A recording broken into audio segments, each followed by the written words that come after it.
Uh-oh. Yes, boy! French toast is the exchange student that you have like a 3-week affair with. Like, we can see that you don't have pants on. Somebody hit somebody with a pie. Do something.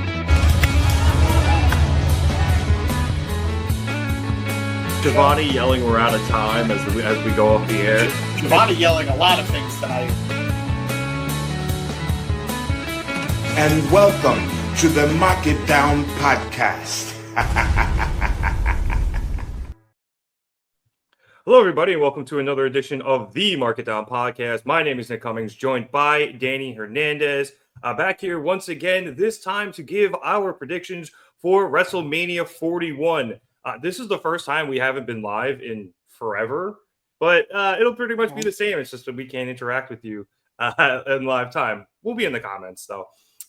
Anyway, as I said, we are here to give our predictions for WrestleMania 41. But Danny, before we get into the matches, I think a lot of people would agree, and I know you've been very vocal about this, that the build to this year's WrestleMania hasn't been as good as some previous years. I think last year being the obvious answer here, because last year's build was so good as compared to this year, where I think there's a lot of exciting matches, but outside of a few of them, some of the builds have been a little lackluster, to say the least.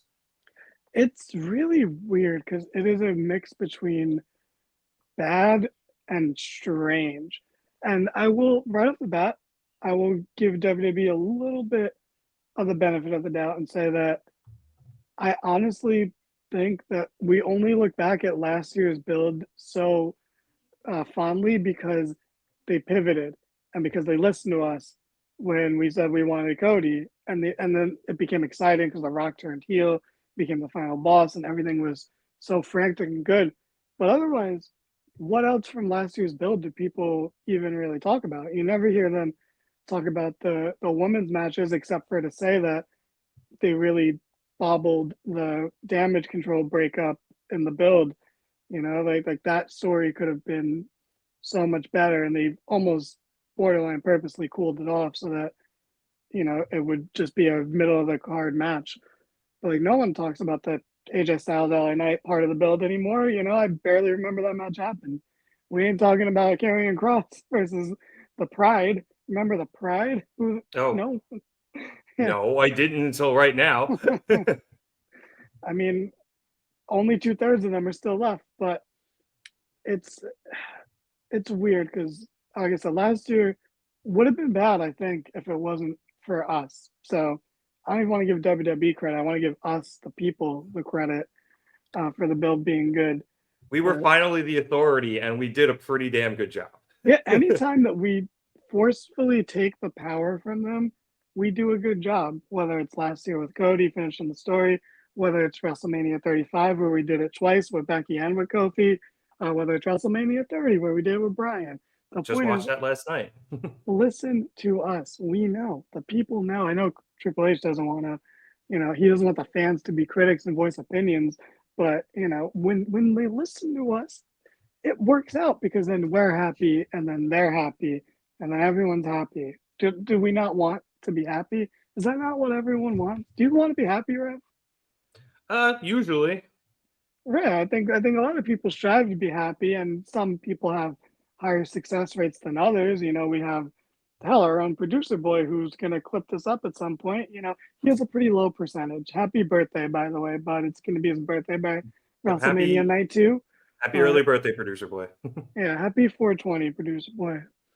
But, you know, this build has been fine at best. It's fine, and yeah, it's just fine. Like, is the best I could say about it. Like, it's weird for the women.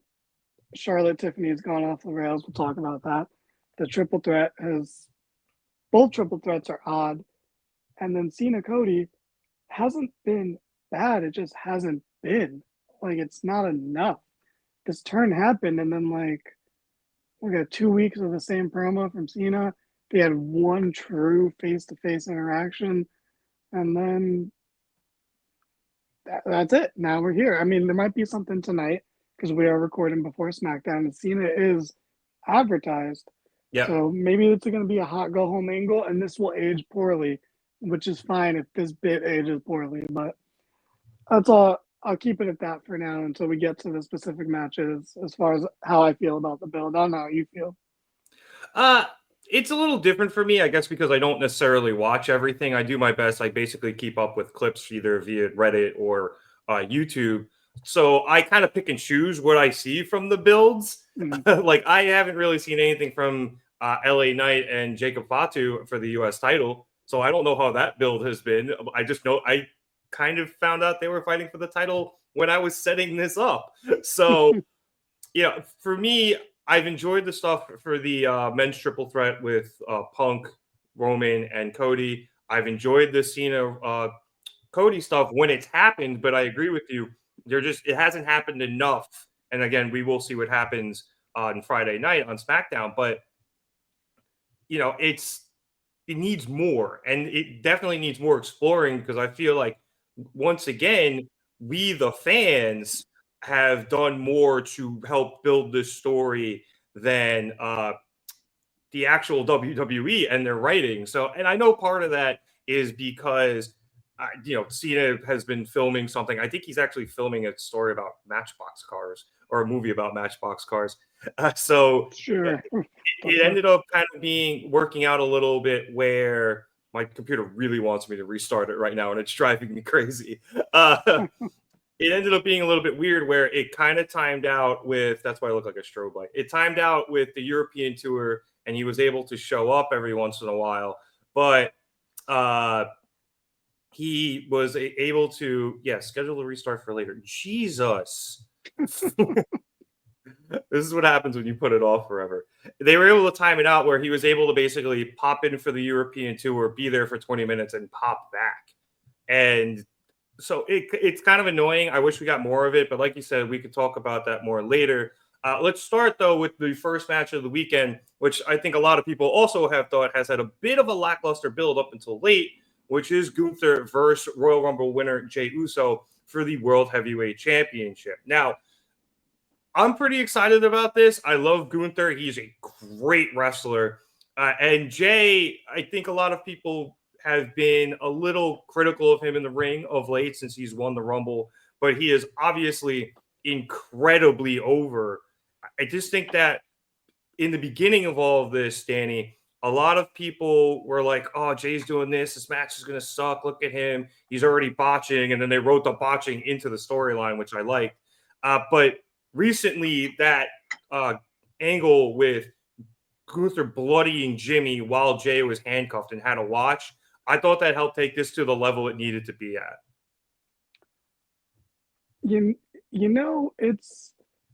It's funny because you're right, and it kind of has become one of the best builds for Mania in the last 3 weeks between Gunther just becoming the Gunther we've wanted as World Heavyweight Champion. We've had this weird stretch of time where Gunther won the belt, but then they weren't treating him like Gunther. They weren't giving him the top names to feud with. They were giving him the secondary names. No offense, Damian Priest, we'll get to you.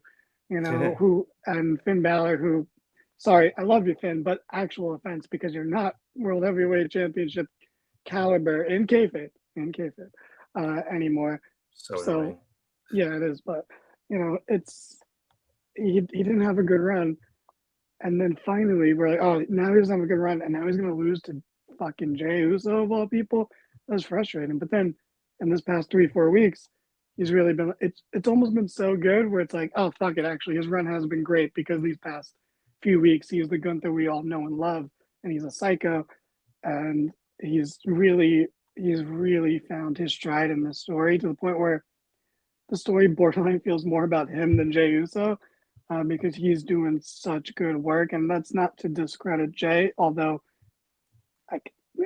but Gunther has finally reached that level where now I'm like, okay, if he loses, and I do expect him to lose, I'll say that my prediction is that Jey Uso wins this match. I'm not going to be as upset about it because we got that taste of what true champion Gunther is like, and I'm not worried that he won't win it again. So it's fine. He can lose it now. I'm not going to enjoy that. I probably won't enjoy this match. I will be pleasantly surprised if I do, but Jay deserves this moment. whether I like him or not, whether he's my guy or not, doesn't really matter. Like, he is over, and it's not the end all be all. Like, Scotty Too Hotty was over. We weren't giving him the world title, you know? But give him his moment. I'm okay with that. And then we just got to take it away pretty quickly. You know, I don't even want this to go to SummerSlam. I would like him to lose in the first 2 months, please. But, you know, that's a bridge we will cross whenever it appears. But I'm gonna go with Jay here. I'm gonna say that this has turned around into one of the best Mania builds this year, which is a low bar, but I don't want that low bar to discredit the good work they've done in the past few weeks. And by they, I really mean Gunther and Jimmy Uso. It's not much. I feel bad for Jay because he tried to cut a serious promo, and the crowd wouldn't stop eating. It's just, well, this is the bed you've made. Now you have to lie in it, sort of thing. So I don't feel that bad, but you know, it's a weird. Like, I heavily agree with all the people hating online about Jay winning the title, winning the Rumble. I still think he didn't need to win the Rumble, but whatever. I'm over it. I'm not going to argue that anymore. But I also just give it to him. I'm not like Gunther needs to win. Gunther should win. Gunther wins, I'm going to laugh my ass off and I'll be happy. But give it to Jay. Give him his moment. He deserves it. And then we'll move on with our lives. That's how I feel. I have Jey Uso as well. Funny enough, there's a decent chance I miss it most, if not all, of this match because I'm going to the Met game on Saturday, and it's at 4:00, and I'll probably get out around 7.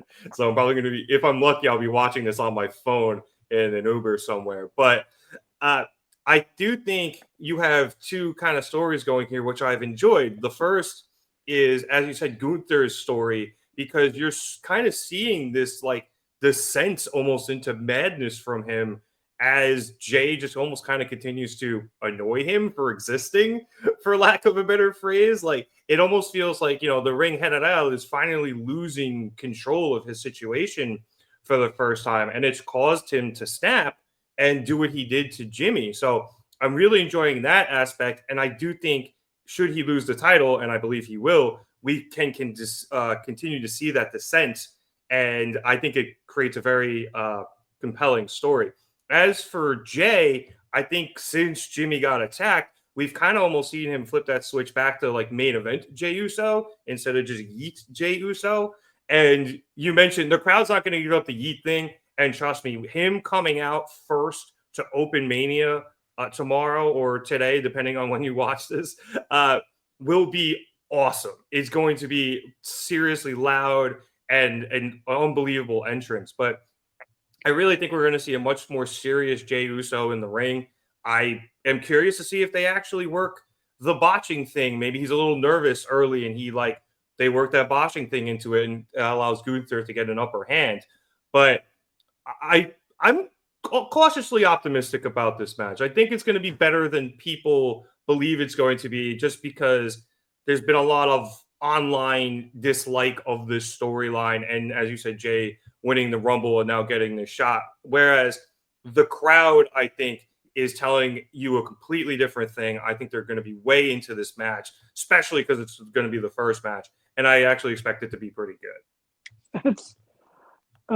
It's funny because they've been telling like 3 different stories for this feud. It started with like Jay not being able to beat Gunther. He's had like 3 chances and hasn't done it. Then it went from like no one believing in him. Like, they were doing this thing where like Michael Cole and Pat McAfee were kind of like, I want Jay to be able to do it, but I don't think he can. Then they kind of dropped that and started doing the botch thing. And they kind of dropped the botch thing and just focused on how Gunther murdered Jimmy, which I think has been the best iteration of it. And I think maybe they all come together to culminate in the title match that we know is going to open night 1, because of course it is, because main event Jey Uso is never going to main event a goddamn show in his life. But it can't be worse than his match last year. So, you know. That's true.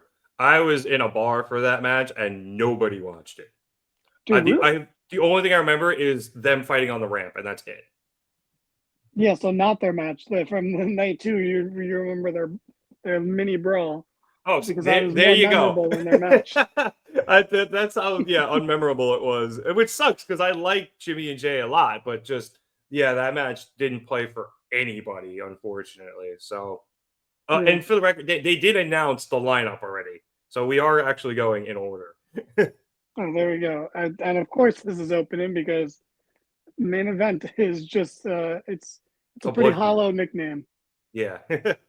Although I will say this, opening nowadays is much more prestigious than it used to be. So Oh, it's yeah, still a very good spot for him. yeah, it's good. I mean, I think opening night one is the third best spot. So yeah, Yeah, the two main events and then opening night one. Yeah, I would agree. So good. Hopefully they put on the show I think they are able to do, and we get a good match out of them. But let's move to. Oh, actually, before we move on, I did have one question. Do you think we see Sami Zayn? ooh, maybe I don't know. He's currently not booked, and I do think him coming out to help support Jay to get him over the finish line could be a possibility. Maybe I was thinking more like since I don't think Ludwig Kaiser has a match that he would be involved in, and Jimmy would come back and take him out, and then they have their brother celebration kind of moment. Yeah, I guess I obviously think Jimmy's going to be involved as well. Good call on Kaiser, but yeah, Sammy is a 50-50 thing, but I think they could work him in there, and I think it'd be a nice moment for them. Let's move on to our next match for the World Tag Team Championships as the War Raiders are facing off against the New Day. I think everyone's biggest problem with this, Danny, is the ball was very quickly dropped after the New Day heel turn, and this is a few months too late.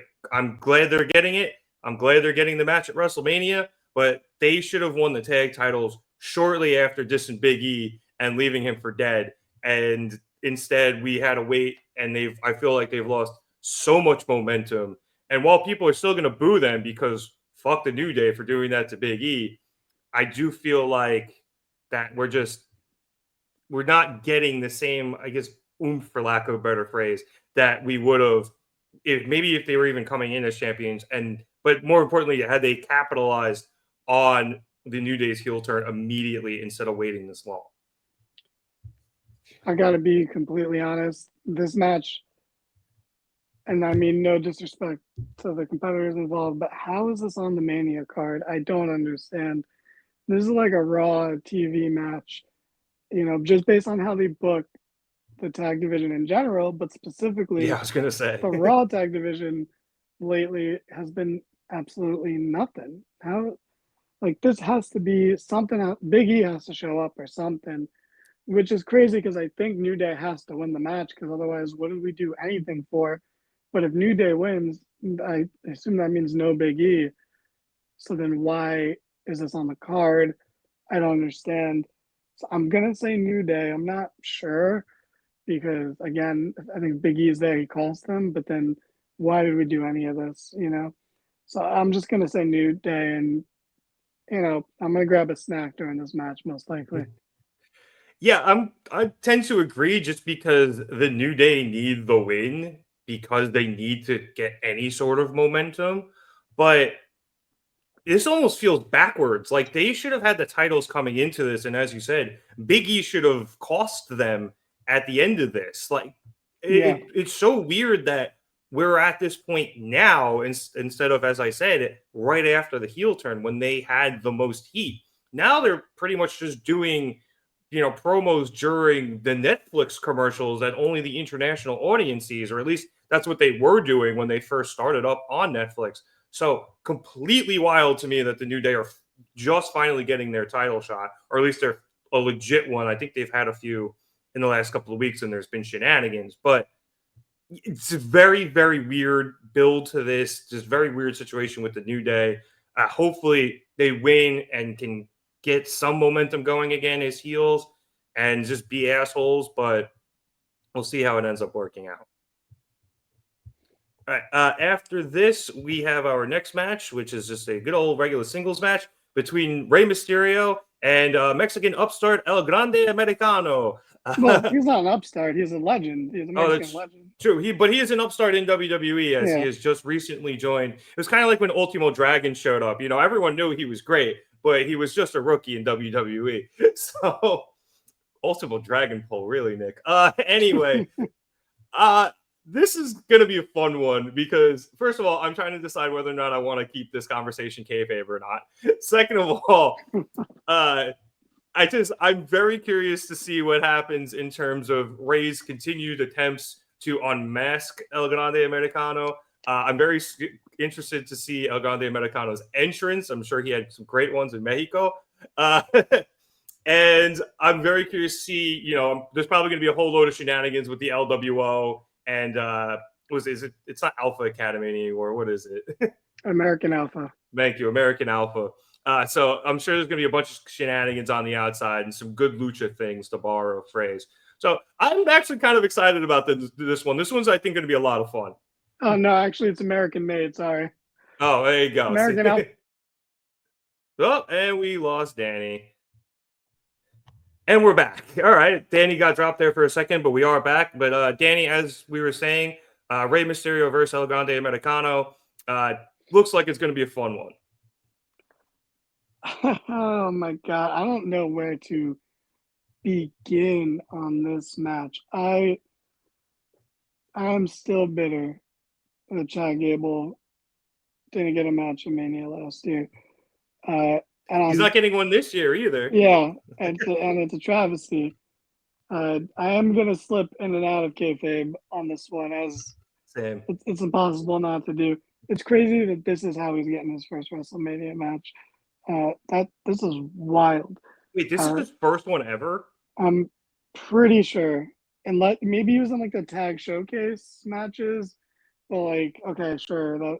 I'm sure he was, because the one like 2 or 3 years ago was actually pretty good. And he like suplexed Braun Strowman, if I remember correctly. Yeah. So, but like his first singles match and his first real WrestleMania match, you could say. And it's just kind of a bummer that it's happening like this. And look, we are skating a fine line here with this El Grande Americano stuff. Oh yeah. Some people highly offended by it. Other people are not. I think anyone offended, it's absolutely the right to be offended by this. I think it is supposed to be offensive. It's like one of those things where, you know, how much do you let slide because it's a heel? Like, if this was on a TV show, I wouldn't be like calling in to cancel, to get the show pulled off the air and just be like, well, yeah, these are the bad guys, sort of thing. That being said, to me, it's done so purposefully poorly that I don't take it that seriously. Like, it's supposed to be offensively bad. Mm-hmm. Like, it's supposed to be we all know it's him. They're not actually trying to pull the wool over our eyes.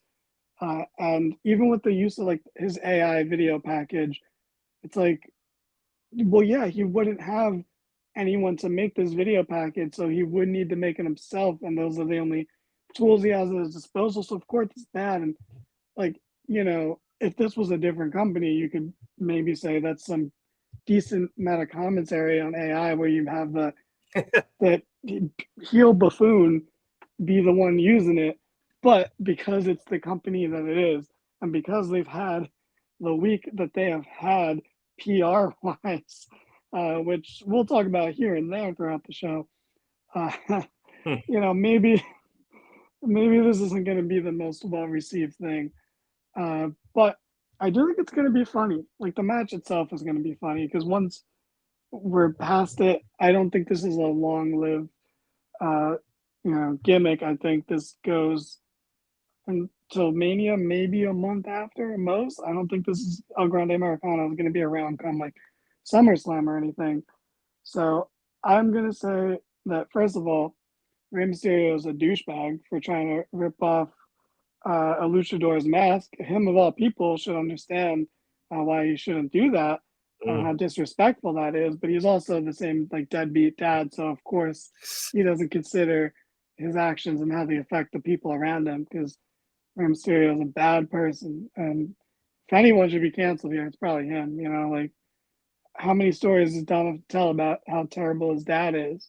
You know, until it finally sets in for people. You know, but I think Ray's gonna win because I don't think you can have the offensive, purposely bad gimmick win.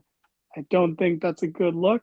But after the week we've had and the dreadful feeling that now maybe a certain president might be at WrestleMania, I wouldn't be too surprised.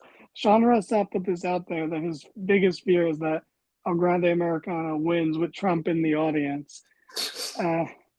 Honestly, he probably might have to be careful. Ice might try to snatch him up. Oh man, it's a tricky balance. I don't know. You got to give Ray the win. That's the only way to kind of make this okay. Ray needs to win. I don't want Ray to win. I'm a Chad Gable guy, and this El Grande Americano guy reminds me a bit of Chad Gable, just like wrestling wise. But so I would like for him to win, but Ray has to win. So I'm going to say Ray because he has to win.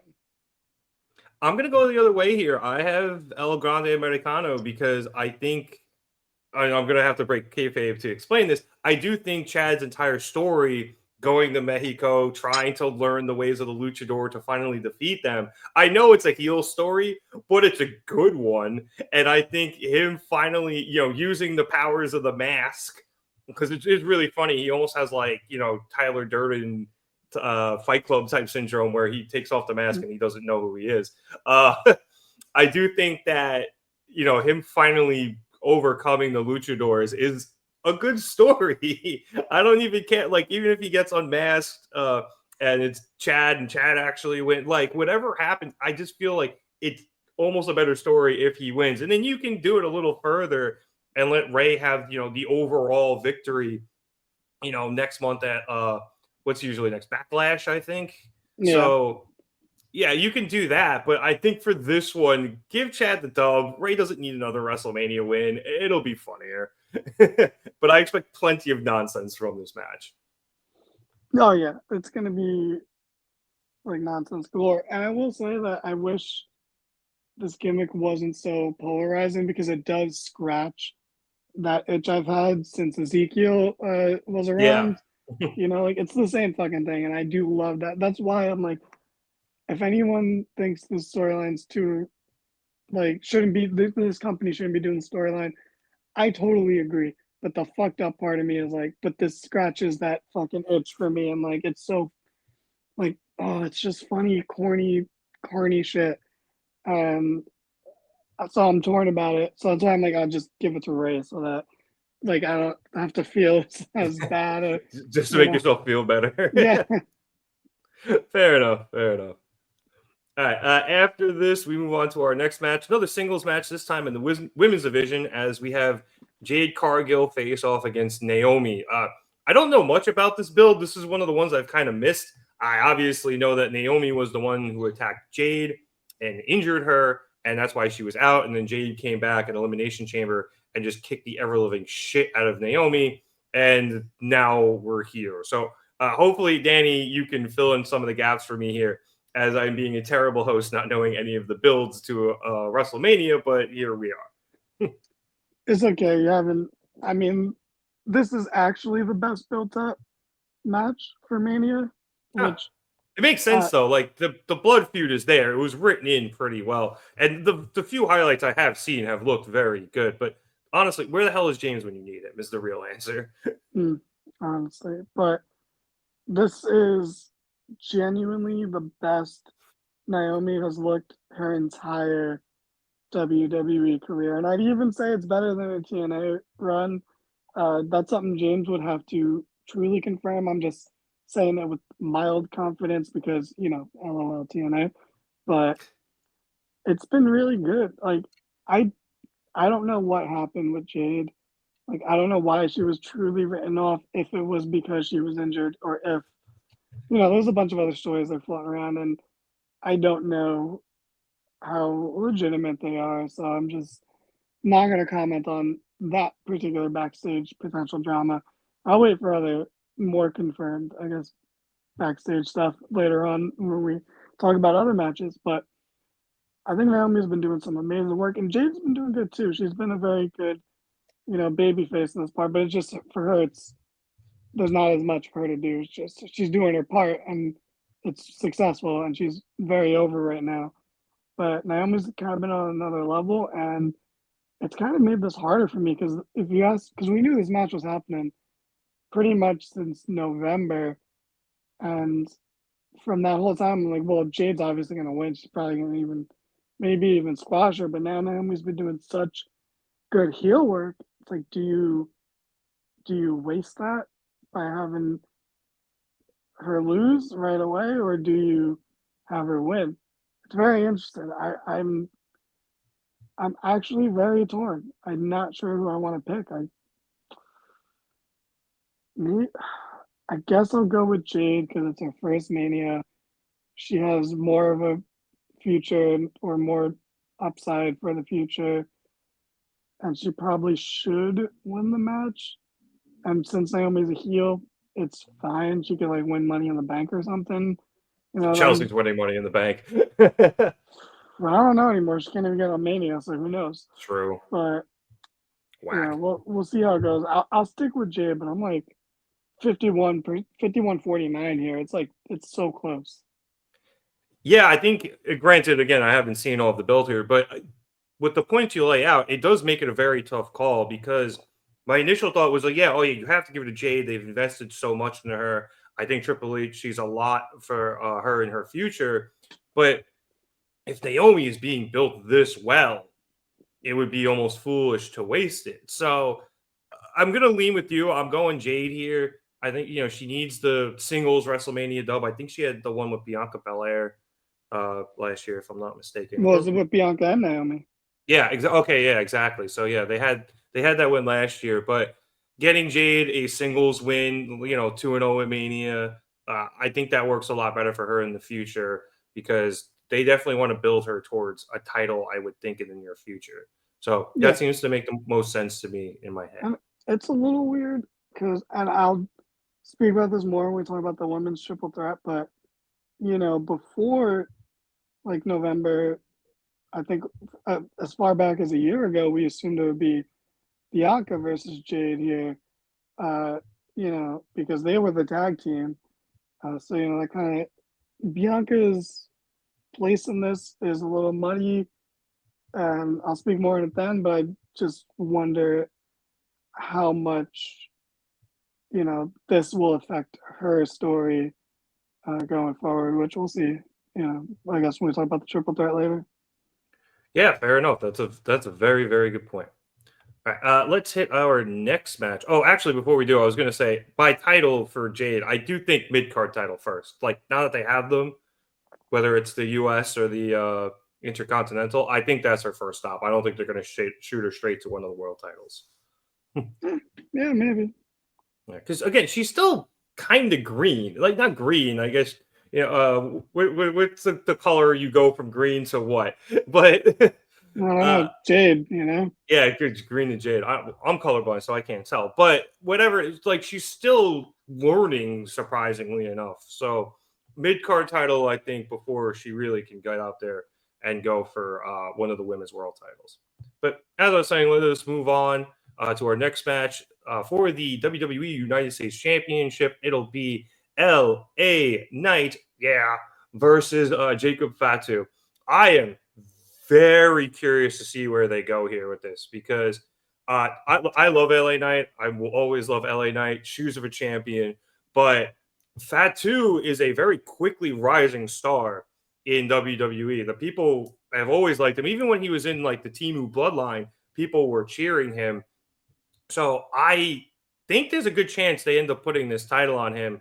And even if he is heel in this, which I'm pretty sure he is, he's still going to get cheered. People fucking love this guy. They really do. They really do. He's a great example of and I don't want to do this multiple times throughout the night, but he's a great example of hypocrisy in the WWE fan base because they complain about AEW wrestlers no selling and then cheer like fucking crazy when Fatu does it, which is like it's great no matter who does it. A no sell spot is great. I grew up with them with Kane and Undertaker and Sting. It's always about the timing, you know. Yeah. So this is interesting because this is another match that could go either way.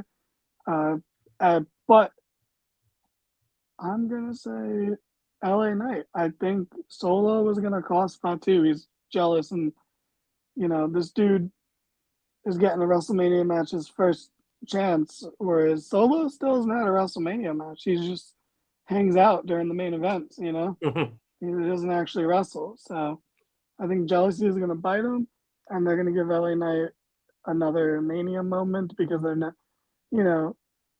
LA Knight was Jey Uso before Jey Uso was Jey Uso in terms of just being the super over guy. He was not the best wrestler in the world, but was incredibly over with the audience. But he didn't get as rewarded for it as Jay's getting. It's true. But I'm gonna say Knight just because I think Solo is gonna cost Fatu. I had considered the Solo aspect of it. Now you're throwing me off because I was gonna pick Fatu. I think that put the title on him because he's so over makes a lot of sense to me. And LA Knight, he can take the loss. He is solidified as an over dude. So I'm still going to lean Fatu, but I think your scenario is more than plausible. There's a good chance it happens. But that's also something I think you could pull after Mania, whether it's either maybe even if it's right after the match or, sometime after Mania to help build to future pay-per-views where you end up having Fatu versus Solo, but it's for the U.S. title. I think you could do that too and, put a little more stakes on it. Not that Bloodline stuff always needs it, but I think it would help. So I'm going to lean Fatu here, but your point about Solo is not only noted, it is well noted because he's definitely getting involved in some way, shape, or form. Yeah, he's got to do something, I guess. Yeah, exactly. All right, after this, we go to our next title match, which sees Tiffany Stratton against Charlotte Flair for the WWE Women's Championship. Oh, boy. Strap in, folks. This has been off the fucking rails because I'm sure as many of you have read, Charlotte decided that she wanted to go off script with Tiffany a couple of times. Tiffany shot back with a comment about Charlotte's ex-husbands and then something about Kaiser being in Charlotte's DMs, and now they're still, shooting cannonballs over each other in the press. So, Danny, this build has been a mess, but because it's such a mess, I think it's kind of led to a very intriguing match because I want to see how all this turns out. That's the thing, right? The real predictions here are how soon into the match is Charlotte going to stiff Tiffany? Yep. Over under on 3 minutes, I think on the very first forearm throw, she's going to lay it in a bit extra thick. Straight Charles Oakley forearm shiver. Oh, man. I look, there's a lot that can be said. We haven't really covered it on the pod because we don't cover WWE every week because schedules and blah, blah, blah. But no one in our podcast group is on Charlotte's side on this. Nope. There are a lot of people on the internet who are on Charlotte's side for some reason because she cried on TV the day before, I guess, which is fair. I understand the compassion from those people, but it's someone we've dealt with for a decade now, someone we know, more or less what to expect from her, and we've seen this sort of thing before.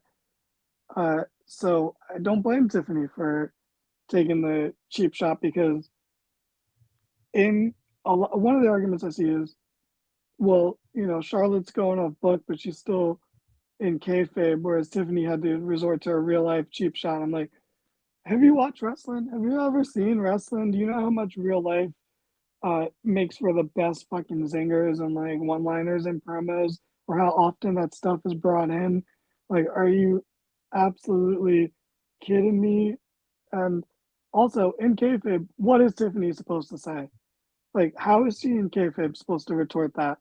With Charlotte going off book, like the fact that people are kind of like hand waving that because she kept in kayfabe, I'm like, that's absolutely ridiculous. Like, no, be a fucking professional. Your job is to elevate other people now, because it's like, and he's not the most in favor person, but to use something that Jericho didn't invent but constantly likes to bring up is that if you don't, you need to hype your opponent up, because if you tear them down and you beat them, well, you beat a nobody. If you tear them down and you lose to them, well, you're lost to that fucking nobody now.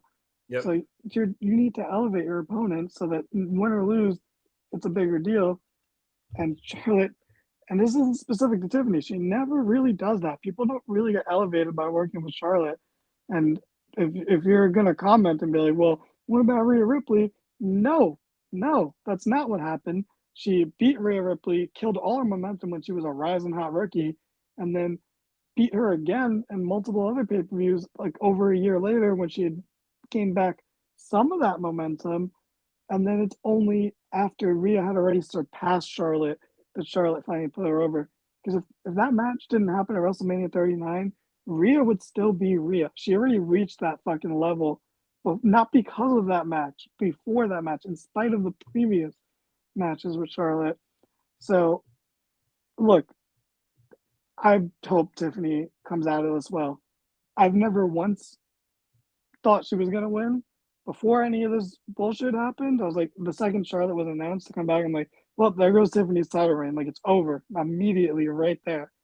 And this doesn't change that for me, because Charlotte's never going to face consequences for her shit. So, of course, she's not going to be punished for this. She's going to win because she was always going to win. Tiffany's not going to lose because she's being punished. She's going to lose because it's Charlotte. Of course, she was going to lose. This lady is not going to come back, win the Rumble, and then lose. And it's also another case of, we thought Charlotte would somehow be the face in this. Like, how surprised can you be that the crowd was not receptive to her coming back and winning? How surprised can you be that the crowd's giving her a hard time? It's pretty odd that the crowd got to her so much during that segment that she just gave up on it, which people keep talking about Tiffany making the line about her divorces, and how that's fucked up. But it's like, even before that, this should have gone off the rails, because this girl is like giving up on her goddamn promo because the crowd is booing her. So like, I don't like anyone in this match at this point. Like, I'm not a big Tiffany guy. I think she's good, but like that's not like my wrestler that I'm like, yeah, like, getting behind. That's just someone who I'm like, yeah, she's good, of course, put a title on her. Yeah, why not? Like, I'm never upset to see Tiffany Stratton wrestle or to see that she won the title. But that's not like my, yes, Tiffany, I want Tiffany to win. I'm kind of like, she's great. I don't care that much, but like, she's great. So like, Charlotte's gonna win, and it's not because of what happened. It's just because it's Charlotte, and we know that this is what happens. Which annoys the ever living hell out of me, because look, I want to like Charlotte. I do. I liked her, when she came up. I liked her in NXT, but just the character she has become so incredibly annoying, because her character is go away for a while, show back up, get title shot, usually win title at least for a little while, and or ping pong it back and forth for a bit, leave again, repeat. And it's become incredibly annoying. Like when she came out at the Rumble, I was like, fuck, it's over. Yeah. Killed the entire momentum of the Rumble for me personally. And then she won, and I was just like, great, now she's gonna win. Whoever she goes against. And I was praying. I think Rhea still had the title at the time. I don't remember who had the title at the time, but I was praying to God that she didn't pick them. So we ended up in this situation, and there has been so much discourse about what happened in these promos. I'm not even going to get into it. I think you did a good job of covering it, Danny. But I think just strictly in terms of like booking, if Charlotte wins this, it kills Tiffy. Like, not completely, but similar to what you were saying about Rhea, like it takes away so much of her momentum just to get Charlotte another title reign for what's probably only going to be a couple of months before she leaves again. So I am praying Stratton wins this. I'm gonna pick her just because it's what I want to happen. But man, if Charlotte wins, I'm not gonna be here on Saturday night, but I'm definitely gonna be here on Sunday at some point being like, Charlotte should not have won that fucking match because I really think it'll hurt Tiffy a lot if Charlotte ends up winning. So I'll say that I don't mean to be disrespectful or inconsiderate of Charlotte, the person, and everything she's probably gone through in the past year between divorce and injury. I am sure that is tough. Yeah. But that's not ever going to change my opinion of her, the performer, or her, the very alleged backstage politician. It's in real life, I hope everything works out in the real world.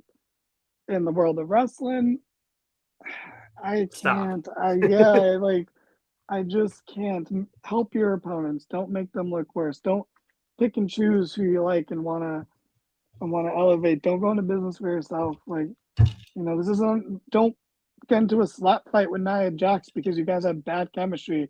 Like, what is going on? I can't. I don't want to spend an hour on this. I'm sure I'll go on a rant after she wins the title on Saturday or tomorrow. So, I guess we can move on. Yeah, I don't have much else to say about this. Just I hope they keep it clean and we don't end up with a slap fight like that Nia Jax match. But hopefully, honestly, if they actually go out and wrestle, though, I do actually expect a pretty decent match out of the two of them. So hopefully it should be.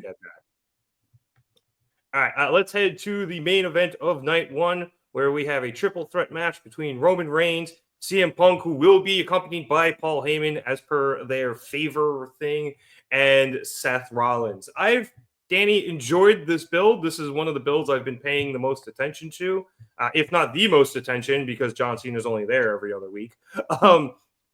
And I kind of liked what's been going on here. I liked the favor that Heyman has to come out with Punk because I've really liked the character interactions between Roman and Heyman since that has come out. Roman continuing to even go further off the deep end. And Seth kind of in the middle of it, trying to almost fight for what he believes is the soul of WWE, while also, claiming is willing to do what's best for business, which I thought was a great subtle line on Monday. And hopefully that's something that comes into play and was a nice hint. And also, too, kind of lording over Heyman a little bit by not attacking him 2 weeks ago and not attacking him this past Monday when he had the chair. He just kind of looked at Heyman. It's like, you owe me one. So there's a lot of moving parts here, but they've come together nicely. And I am super excited for this match. Definitely the match I'm most excited for on night one. Ooh, all right. I mean, let me right up front just say, I don't know why this match is main event. And I mean, I know why. It's because of Roman Reigns. But I was going to say also they had to throw CM Punk the bone finally. So, yeah, No, what? I'm going to take the cheap shot. I know it's been said a bunch online. I know, there's a whole discourse about the legitimacy of night one main events, but hey, main Punk, eventing day 40 of a buy one get one half off. Here you go. Here's your extravaganza, Punk. There you go. My thing is, this does not feel like it would be CM Punk's first WrestleMania main event. Like it's just weird. And yes, the build has been good for what it is, but what it is fucking weird. Why is this a three-way feud with no titles? Like, why isn't this just Punk versus Roman or Seth versus Roman or Seth versus Punk? That's the one I want the least, but still. Like it doesn't make a lot of sense to me. I really would rather the women main evented over this. And that's not me trying to be fucking like woke or anything. It's just like I think it's more beneficial if you're going to use night one as a main event. And I am someone who discredits the legitimacy of it as a main event. But if you're going to do that, give it to people who need it more. Now Rhea can say she's main evented. Now Io can say she's main evented. Like, why is that match a triple threat if it's not for it to get those people in the main event? But as for this match, it's weird because it can go any of the ways. I will say first and foremost, I think the worst case scenario is Roman winning. I think that's dumb. I don't think that makes any sense. I don't think that benefits anybody, and I don't think it benefits the story, especially when, I'm sorry, not to get like, no, this is the match. If there's anything to fucking go in on, it's this.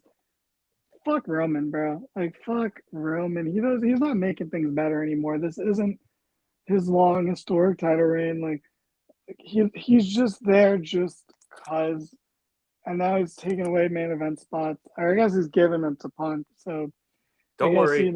ebbs and Only flows. 2 more years. He said only 2 more. Years. Yeah.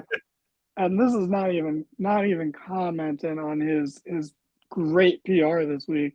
Yeah. But he just does nothing for me. And I know there's a violent, loud, terrible portion of the fan base that will kill for that guy. And that's great. James, excuse me. Sorry.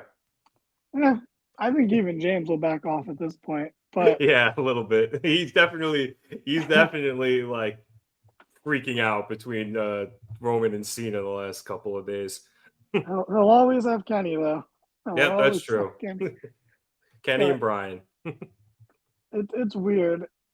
It's just weird. Part of me, I really wish Punk wasn't main eventing, not because I don't want him to. I just don't want him to this year like this. Like, I was thinking it would be cool if, because he got screwed, he was in whatever match he was in. Let's say he was facing Rollins again or Roman, just a blood feud, a grudge match. Cool. And then you build to him winning the Rumble next year and facing, let's say, Cody's going to be WWE champion again going into next year's WrestleMania, almost definitely. So, like, do that because that's a match we've teased 2 go-home Rumbles in a row. So you do it the third year, and then Punk main events night 2, the real main event. No offense. I don't want to get too bogged down on the discourse. I will just say how I view it. Sure, you want to say it's a main event, sure, but it's not the main event. Yeah, the main I event agree. is night two. So that's how I look at it. That's my compromise, is that I'll say it's a main event, just not the main event. Because I do like that Bianca and Sasha could say the main event to Mania. So, like, as much as I like to belittle it, I have it both ways, where I still like that Sami Zayn got to say main event in Mania, Kevin Owens got to say main event in Mania, so, like, you're having your cake and eating it too. Yeah, I'm having my cake and belittling it too. It's the best. But this cake tastes like shit. Just shoveling it into your mouth. to actually comment on the match itself and the feud, I don't think you can go wrong either way. Either Punk wins and great, or Seth wins. And I think Seth deserves the win the most. It's so weird because I hate Seth when he's talking about Punk. I'm just like, shut up, you're wrong. Like, he was right to call you a bootlicker because you were a bootlicker, and the company did suck. And even though I understand where Seth's coming from, I don't think he's making bad points. I still just think he's wrong in the specific case of Punk. I think Punk's wrong in a lot of other situations, some real life, some kayfabe, but not in this one, because we all thought it sucked. We all were on Punk's side. So Seth's been fighting a losing battle. But I think Seth is right about Roman.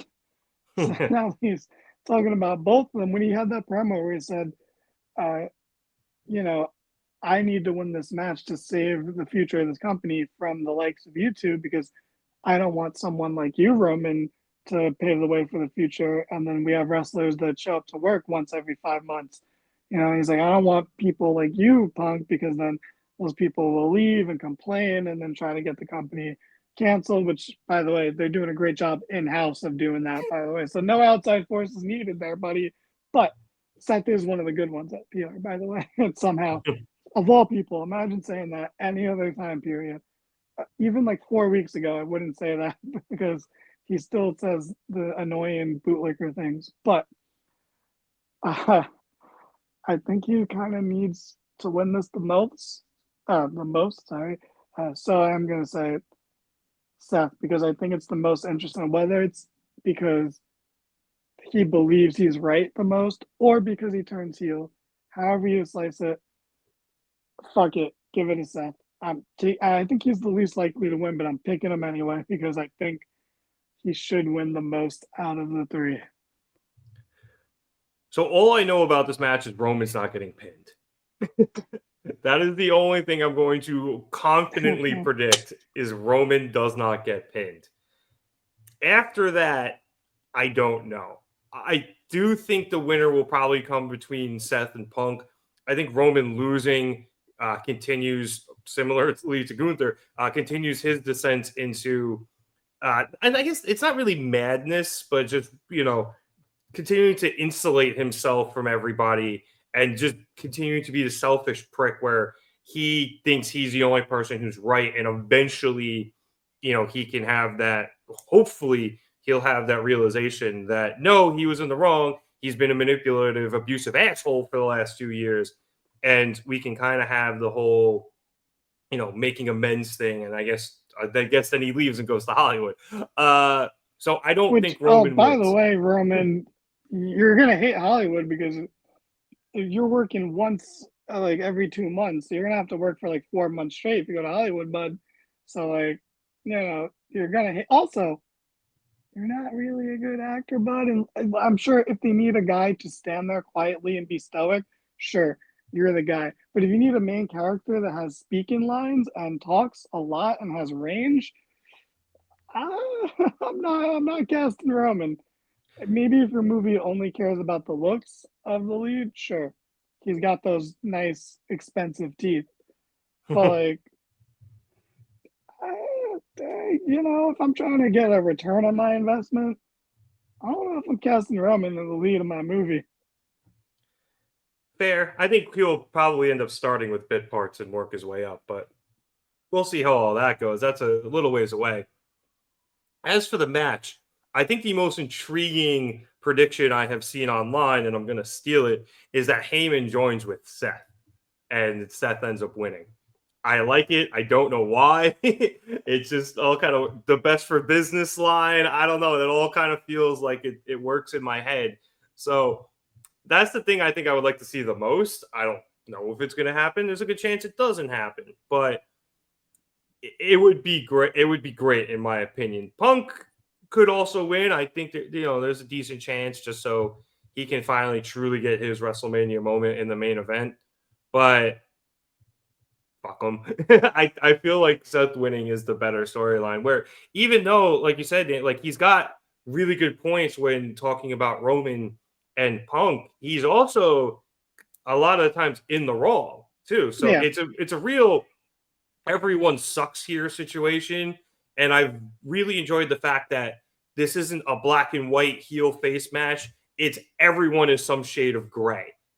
And I think that's what makes this match very intriguing. It's what makes it so up in the air. And it's also, I think, one of the big reasons why it's main eventing or night one, just because, the star power and the fact that it is so compelling. Yeah. And I think now that we've both kind of said it, I think Seth has the most upside winning because, he put over Punk on the Netflix debut. He didn't really get his win back because that cage match was like a screwy finish with Roman interfering. Yep. So he gets win back on Punk, and they keep the running narrative that Seth always has Roman's number. So I would really like him to win in that regard so that he can continue to hold that over. It's one where I would love for Seth to never have to actually put Roman over. I would love for him to stand up for himself for once and be like, no, I'm not putting this guy over. I'm gonna be the one who always has his number. And fuck it, Seth, be selfish, bro. You've earned it. As much as I like to make fun of you for being a bootlicker, you've still always been my favorite Shield member. And be selfish, my guy. You've earned it. Be a little selfish now. Mine was always Mox, but Seth was always a close second, and then Roman was always at the bottom for me personally. But I think Seth winning also, it feeds into his character so well, because you can look back, because I was thinking about this when we were talking about people opening Mania and it being a good spot earlier, and I was thinking about when we went in Jersey and Seth opened against Brock. And if you think about it, Seth had a lot of the same motivations back then too, in fuck this part-timer, you're ruining the business, along with also just hating Brock. And he's kept that consistency with Roman, and him winning and continuing to think that he is the person carrying WWE. And now he has proved his point, him thinking he is what is best for his business, him being at the top, whether, maybe he doesn't have the championship, but he is the ace, of WWE. It works so well. And you piss Punk off to no ends. You piss Roman off to even further no ends. And we'll see what happens with Heyman and him maybe joining Seth. Again, I think that's a pipe dream, but a very good one. I think Seth winning, for me personally, if I was booking this, I think Seth winning is the play here. So I'm going to agree with you. He's my pick. But I haven't looked. This is just me guessing, because I don't look because they're spoilers. I wouldn't be surprised if Punk is the betting favorite. All right, so that's night one. Let's head on over to night two. And the already much talked about women's triple threat match for the Women's World Championship between champion Io Sky, I almost call her Io Shirai, of course, habit, Bianca Belair, and Rhea Ripley. Danny, as you said, this has been a bit of a mishmash of a build. I've liked what they've attempted to do, especially with Bianca and Rio just ignoring, Bianca and Rhea ignoring Io. I accidentally made her a friggin' former AEW Women's World Champion. But Bianca and Rhea ignoring Io throughout this, and Io really needing to prove herself. Not even prove herself, but just be like, can you bitches shut the fuck up and pay attention to me? I'm the champ. I've enjoyed that, but it's been a little bit shoehorned to get here. So while I'm very excited for this match and I've enjoyed the build, I can understand why some people have been a little, let's say, put off by the build.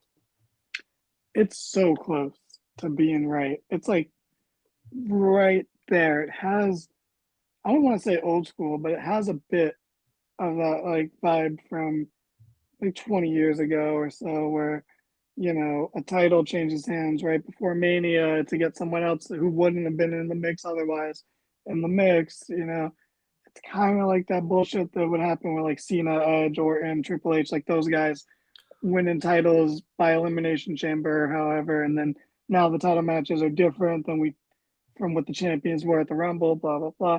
It has that going for it, which I don't mind. I think a lot of modern fans have been conditioned to dislike, which is valid, but not for the reasons they think it is. Like, they think every title reign needs to be like long and like have this crescendo at WrestleMania where it either like climaxes or comes to an end completely, where that's just not how Mania has always been, especially when we were younger. Like, how many times would a title, and I'm not saying this is for better or for worse, honestly, but title would not change hands in Mania, then change hands the next pay-per-view, or would change hands in Mania and then change back the next pay-per-view. Yeah. Like, that stuff happens, and not all these reigns need to be long. I think there was just a little bit of shell shock with Rhea holding the title for so long, getting injured, Liv holding the title, that going off the rails. What should have been a top-tier feud that we all look back at finally became one that we were begging for it to end. So for her to finally win it back at Netflix and then just to lose it now is a bit of a shell shock for a lot of the modern fan base. But that was to justify the ends, which were the triple threat, and I don't think they've really nailed the means. But we are here, and the thing I will say with the fan base that is being the loudest about it is to try to say that one of the people doesn't belong in the match, and they're trying to say it's Rhea, and I don't know how to break it to the part of the fan base that Triple H apparently hates, which is the online fan base. You know, Rhea's not the oddball out here. You can argue that either one of the other two are the oddballs out because, back in the summer, everyone was predicting the WrestleMania match to be Rhea versus Io. That's just what everyone thought. And we're like, oh, that's the match we want. Yeah, do Rhea versus Io. They were saying that before Rhea even came back and won her title back. So, that was the match we all expected. So, in that sense, Bianca's the odd one out here. Why is she involved in this? But I also, if I may, I also think a lot of people for a long time have been predicting Rhea Bianca as well. But I think the biggest criticism I've seen online with Rhea is she basically just bitched and moaned and complained that she lost the title, but she still should be in the match. And then, she got her title match and obviously won fluky because Bianca was the special guest ref. But I think that's their biggest problem is she has, at least from what I've been seeing, the lack of character development where she just complains and then she gets what she wants. And that's kind of been her character of late.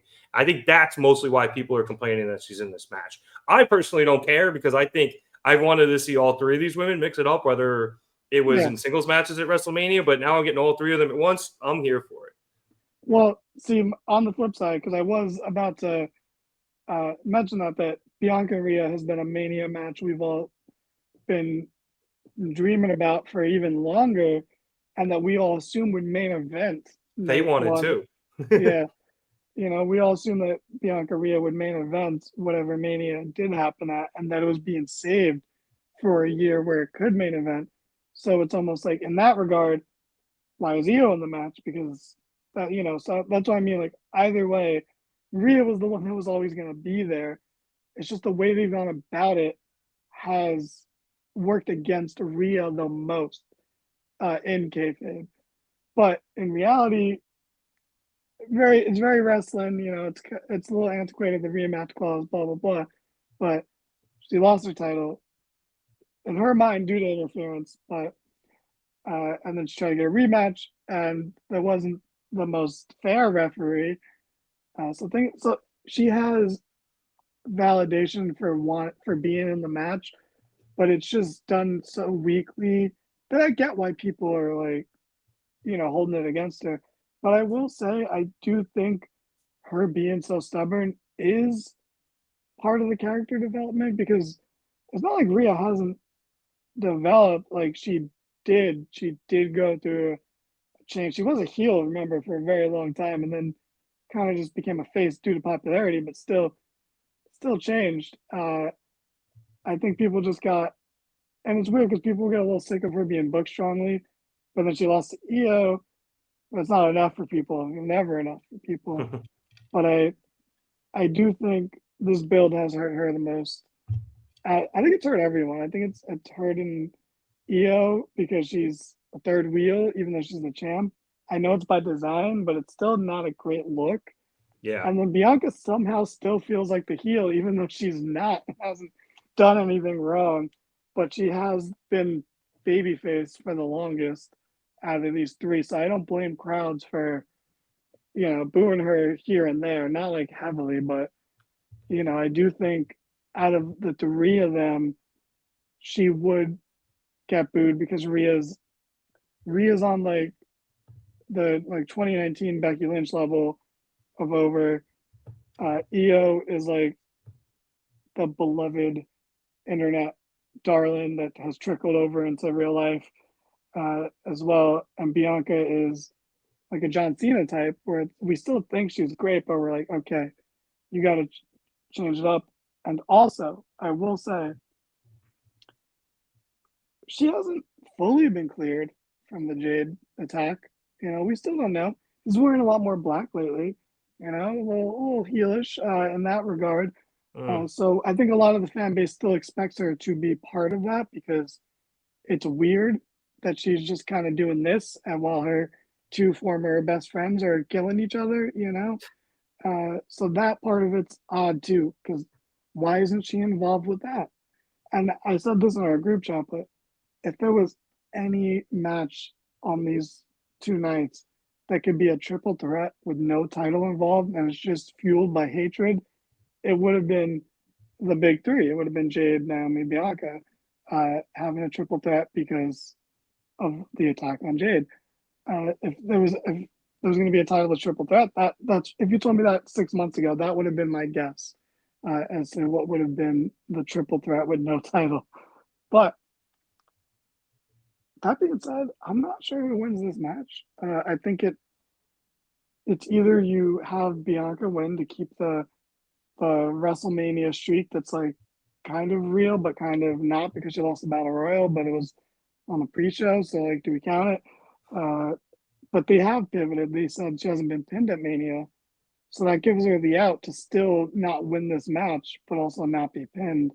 I think that's not as impressive as just saying, I won all my matches at WrestleMania, but I think you got to give it to Io because they keep overlooking her, and I think that's the whole point. Otherwise, why are we overlooking her?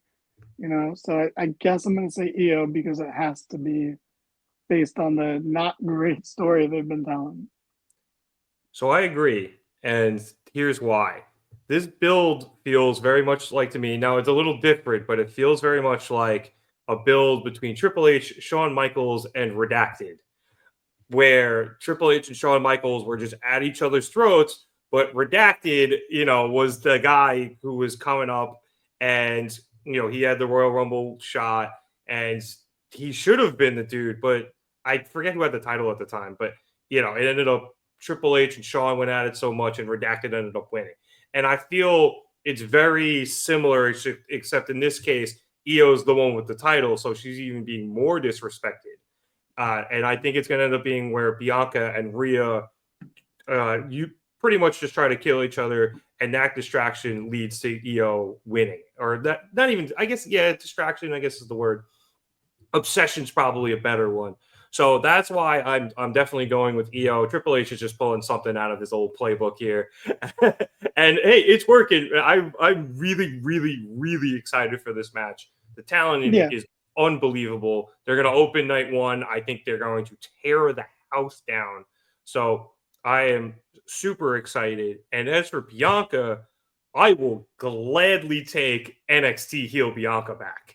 I think so many people who are just main roster fans do not understand how good of a heel she was back in NXT.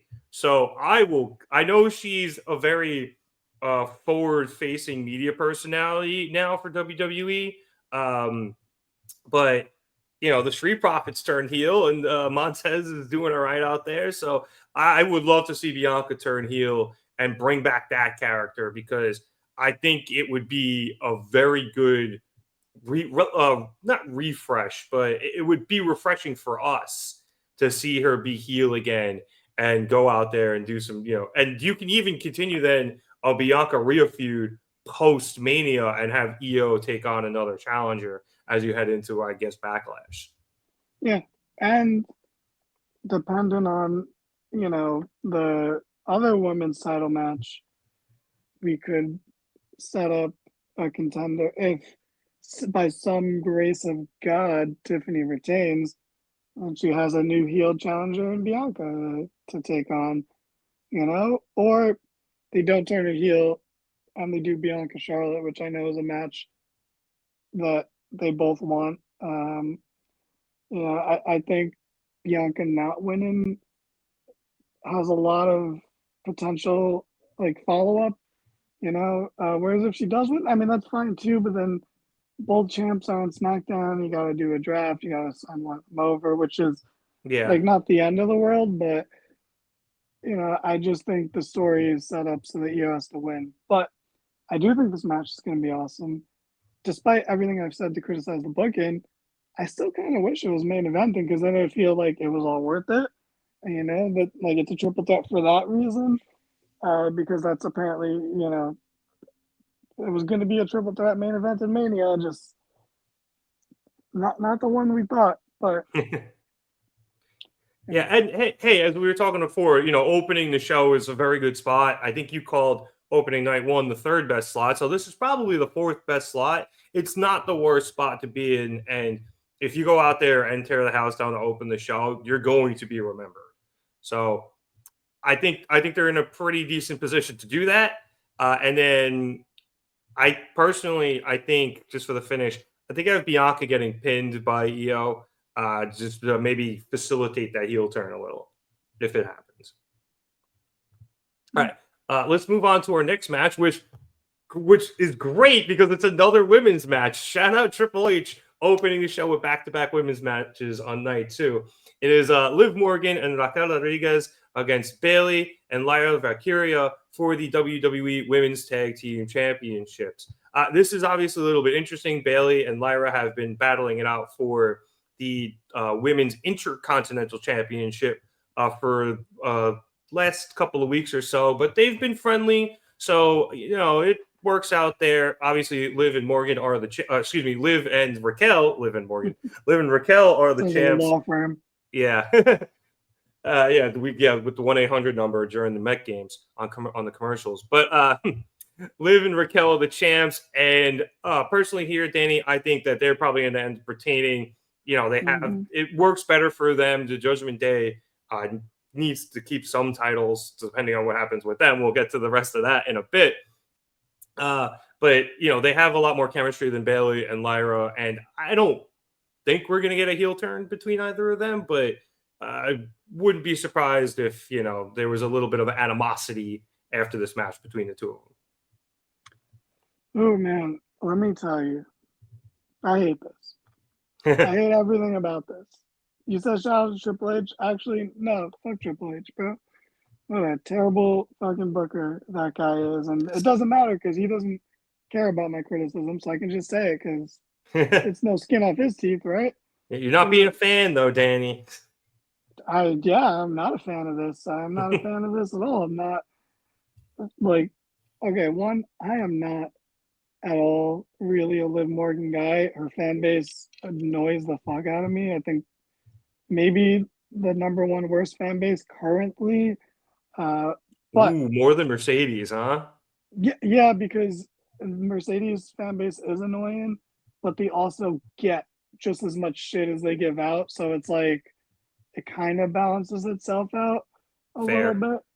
But and then Bloodline fans are the only other competition, and they're pretty bad, but Roman's barely around. So you're the one on Twitter more, so I'm going to trust you on this, or at least on our Twitter.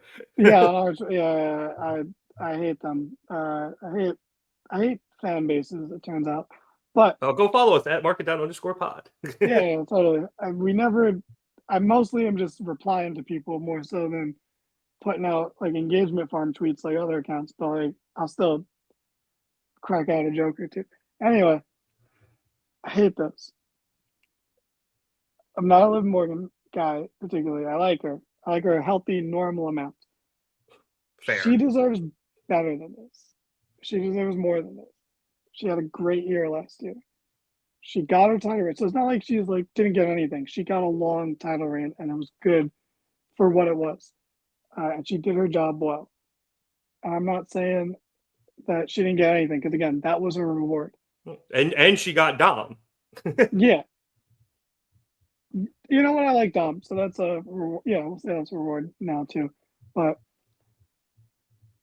I think she should still be in a more meaningful match. She earned a singles match, but okay, you're not gonna give her a singles match. Why isn't this a real tag title match against a real team with real stakes?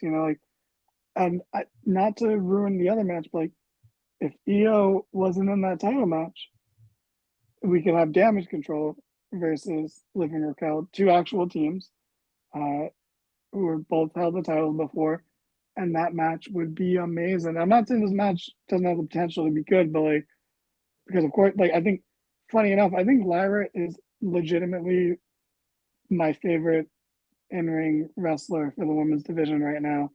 She's great, and she's she's a Irish, so I demon. love her. Yeah, I mean, I love Irish wrestlers, apparently, but Join the she's club. so We got good. jackets.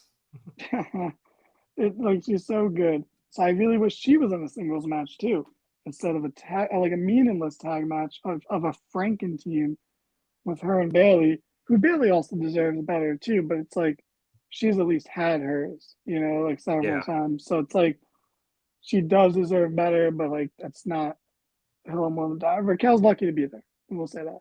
But good for her. And I'm sure she's going to do her part. She's not like she's going to slack off. She's going to do her part in this match too. But why is it a Franken team?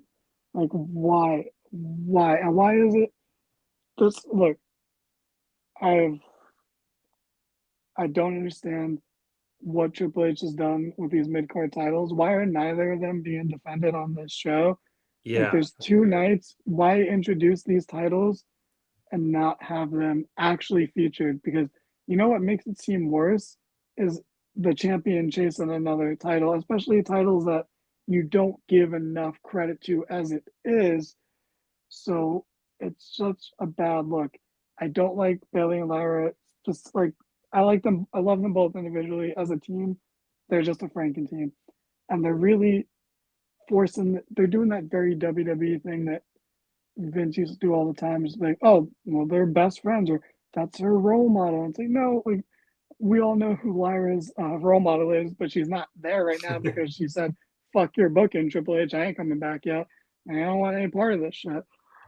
So maybe that's why Lyra's not having a singles match. Maybe they hoped for a really big match for her, and this is like the subtle. But like, why couldn't we like Damage Control versus Liv and Raquel, and then like Lyra versus Bayley as like a singles match because they had a singles match and it was great. But that being said, I don't even think Bayley would deserve the singles match because she loses all the time lately. All she's done before this past Raw is fucking lose. She lost a number one contenders match for the IC title and then still got an IC title match anyway. And Jeez.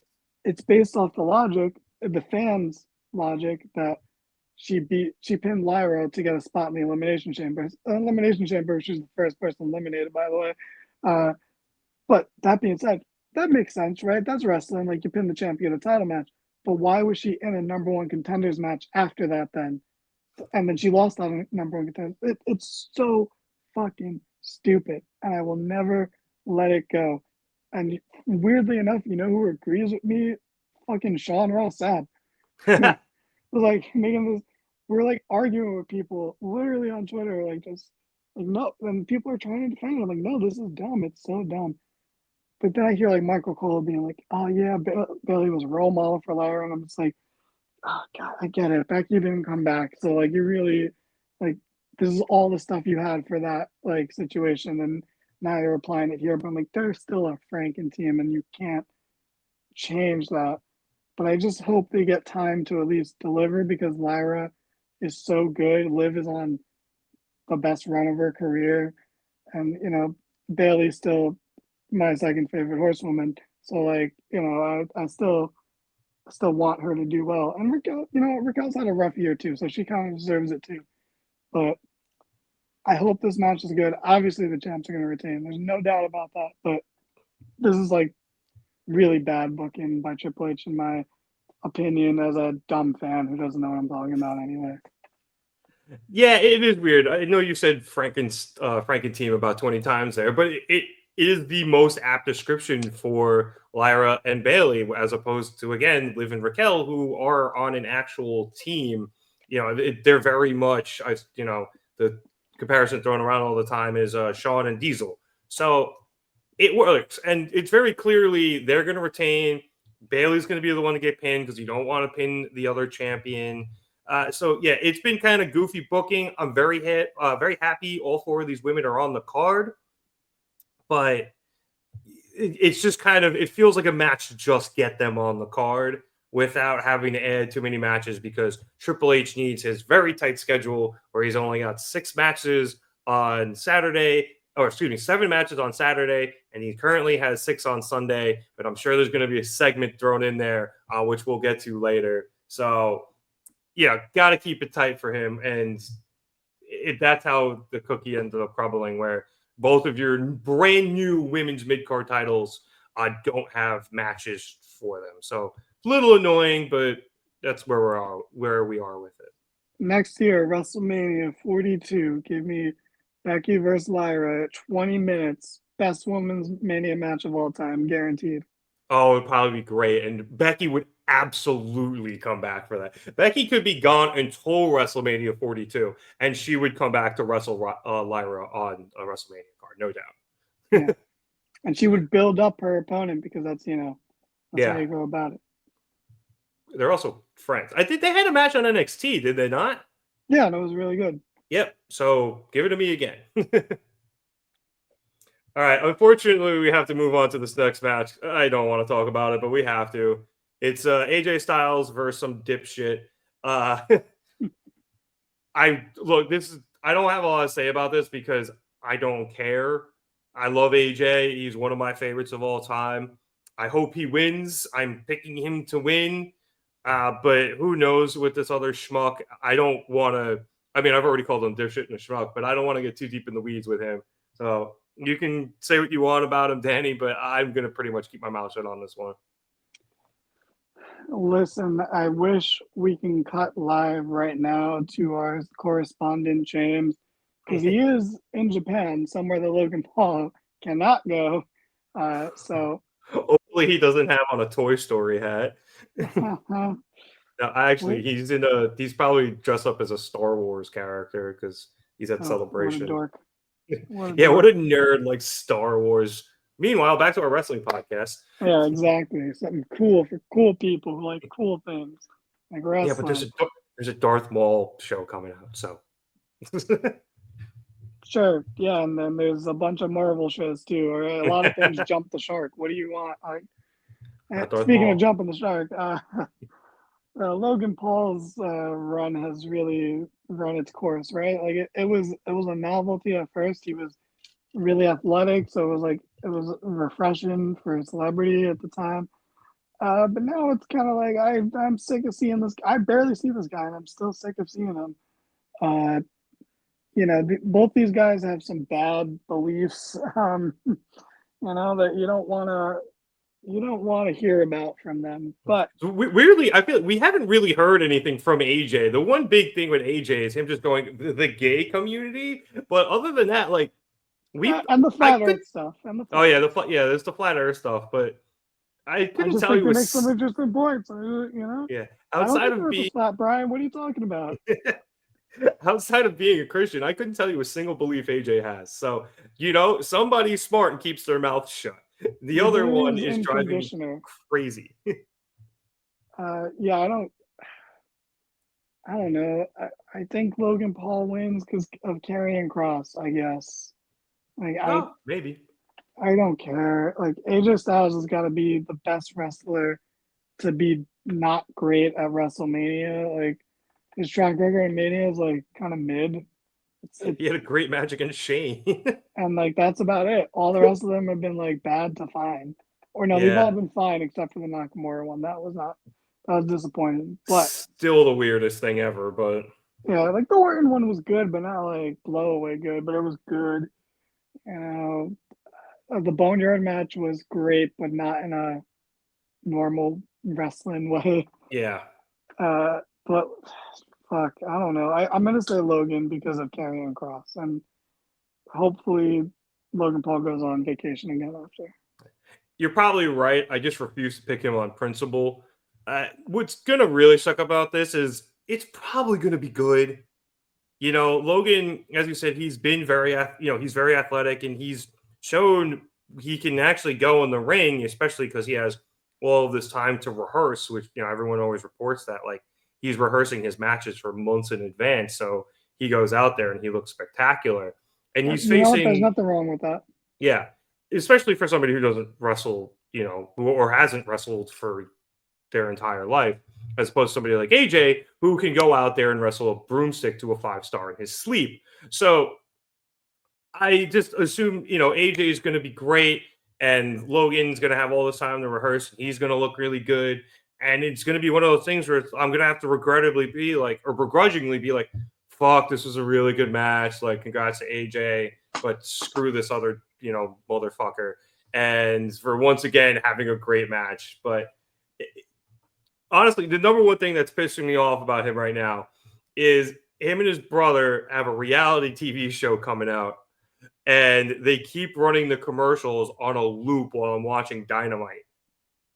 And it's driving me crazy because if you watch on Max or on HBO Max, or if you should just call it Max, but if you watch on that, they don't show the regular commercials. They only show HBO Max commercials, and they only run like the same 4 or 5 every break. And one of them is for their new show, and it's driving me up the fucking wall seeing them 5, 6, 7 times a night every week.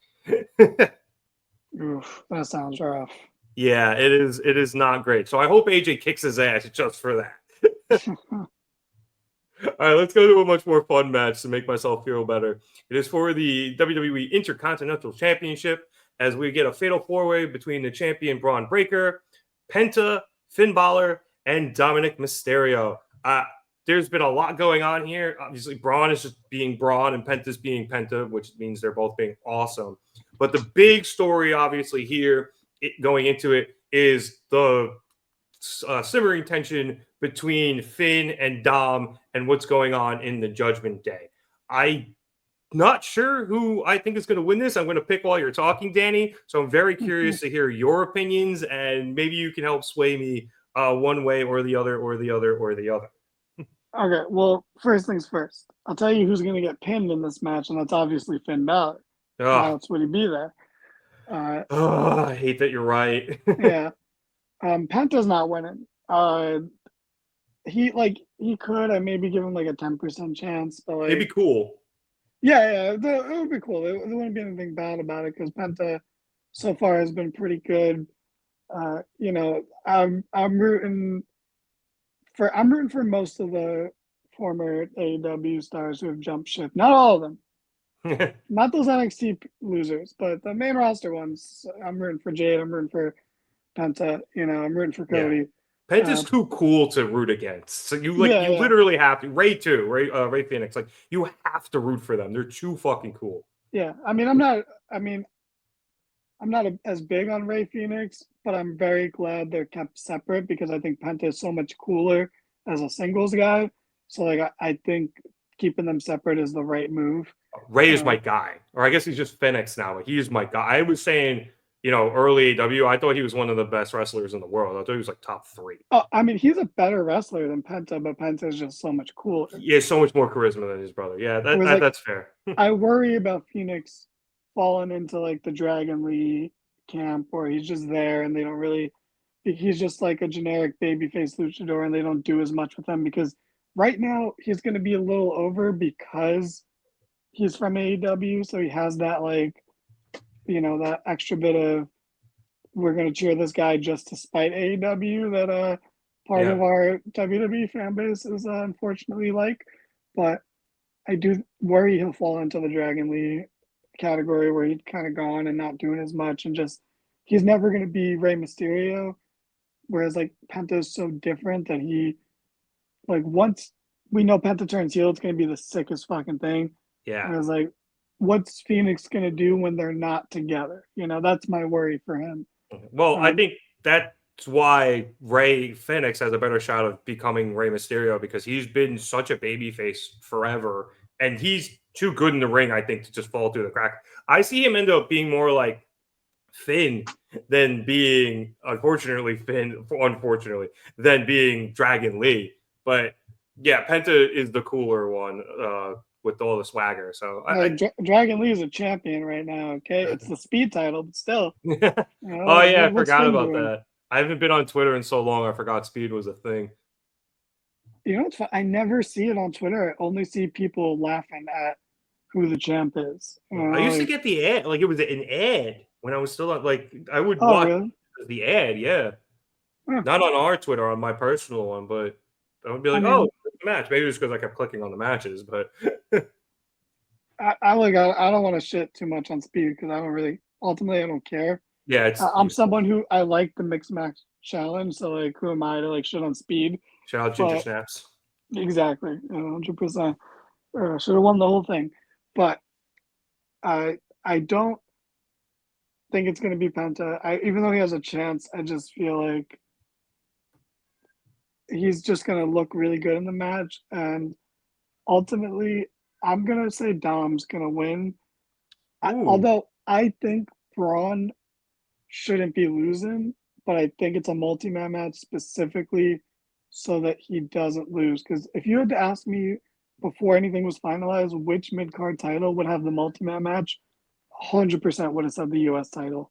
Without a doubt, I am Yeah. so shocked that that's the singles match and that the IC, because Braun has been so good and pushed so hard and built up so well that I was like, there's no way he doesn't have a singles match. I was like, him versus Penta right there, do it. But with the addition of the Judgment Day, I think the story has to be Dom wins and Finn goes even more mad and finally either leaves the Judgment Day or is kicked out of the Judgment Day. So I'm going to say Dom, fuck it. Give him a reward for being the best heel in the company for 5 years. Like, fuck it. Give it a Dom. That's my pick. So, as you were saying this, my biggest thing was, okay, Dom, I can see the story there. Dom wins, pisses Finn off, whatever.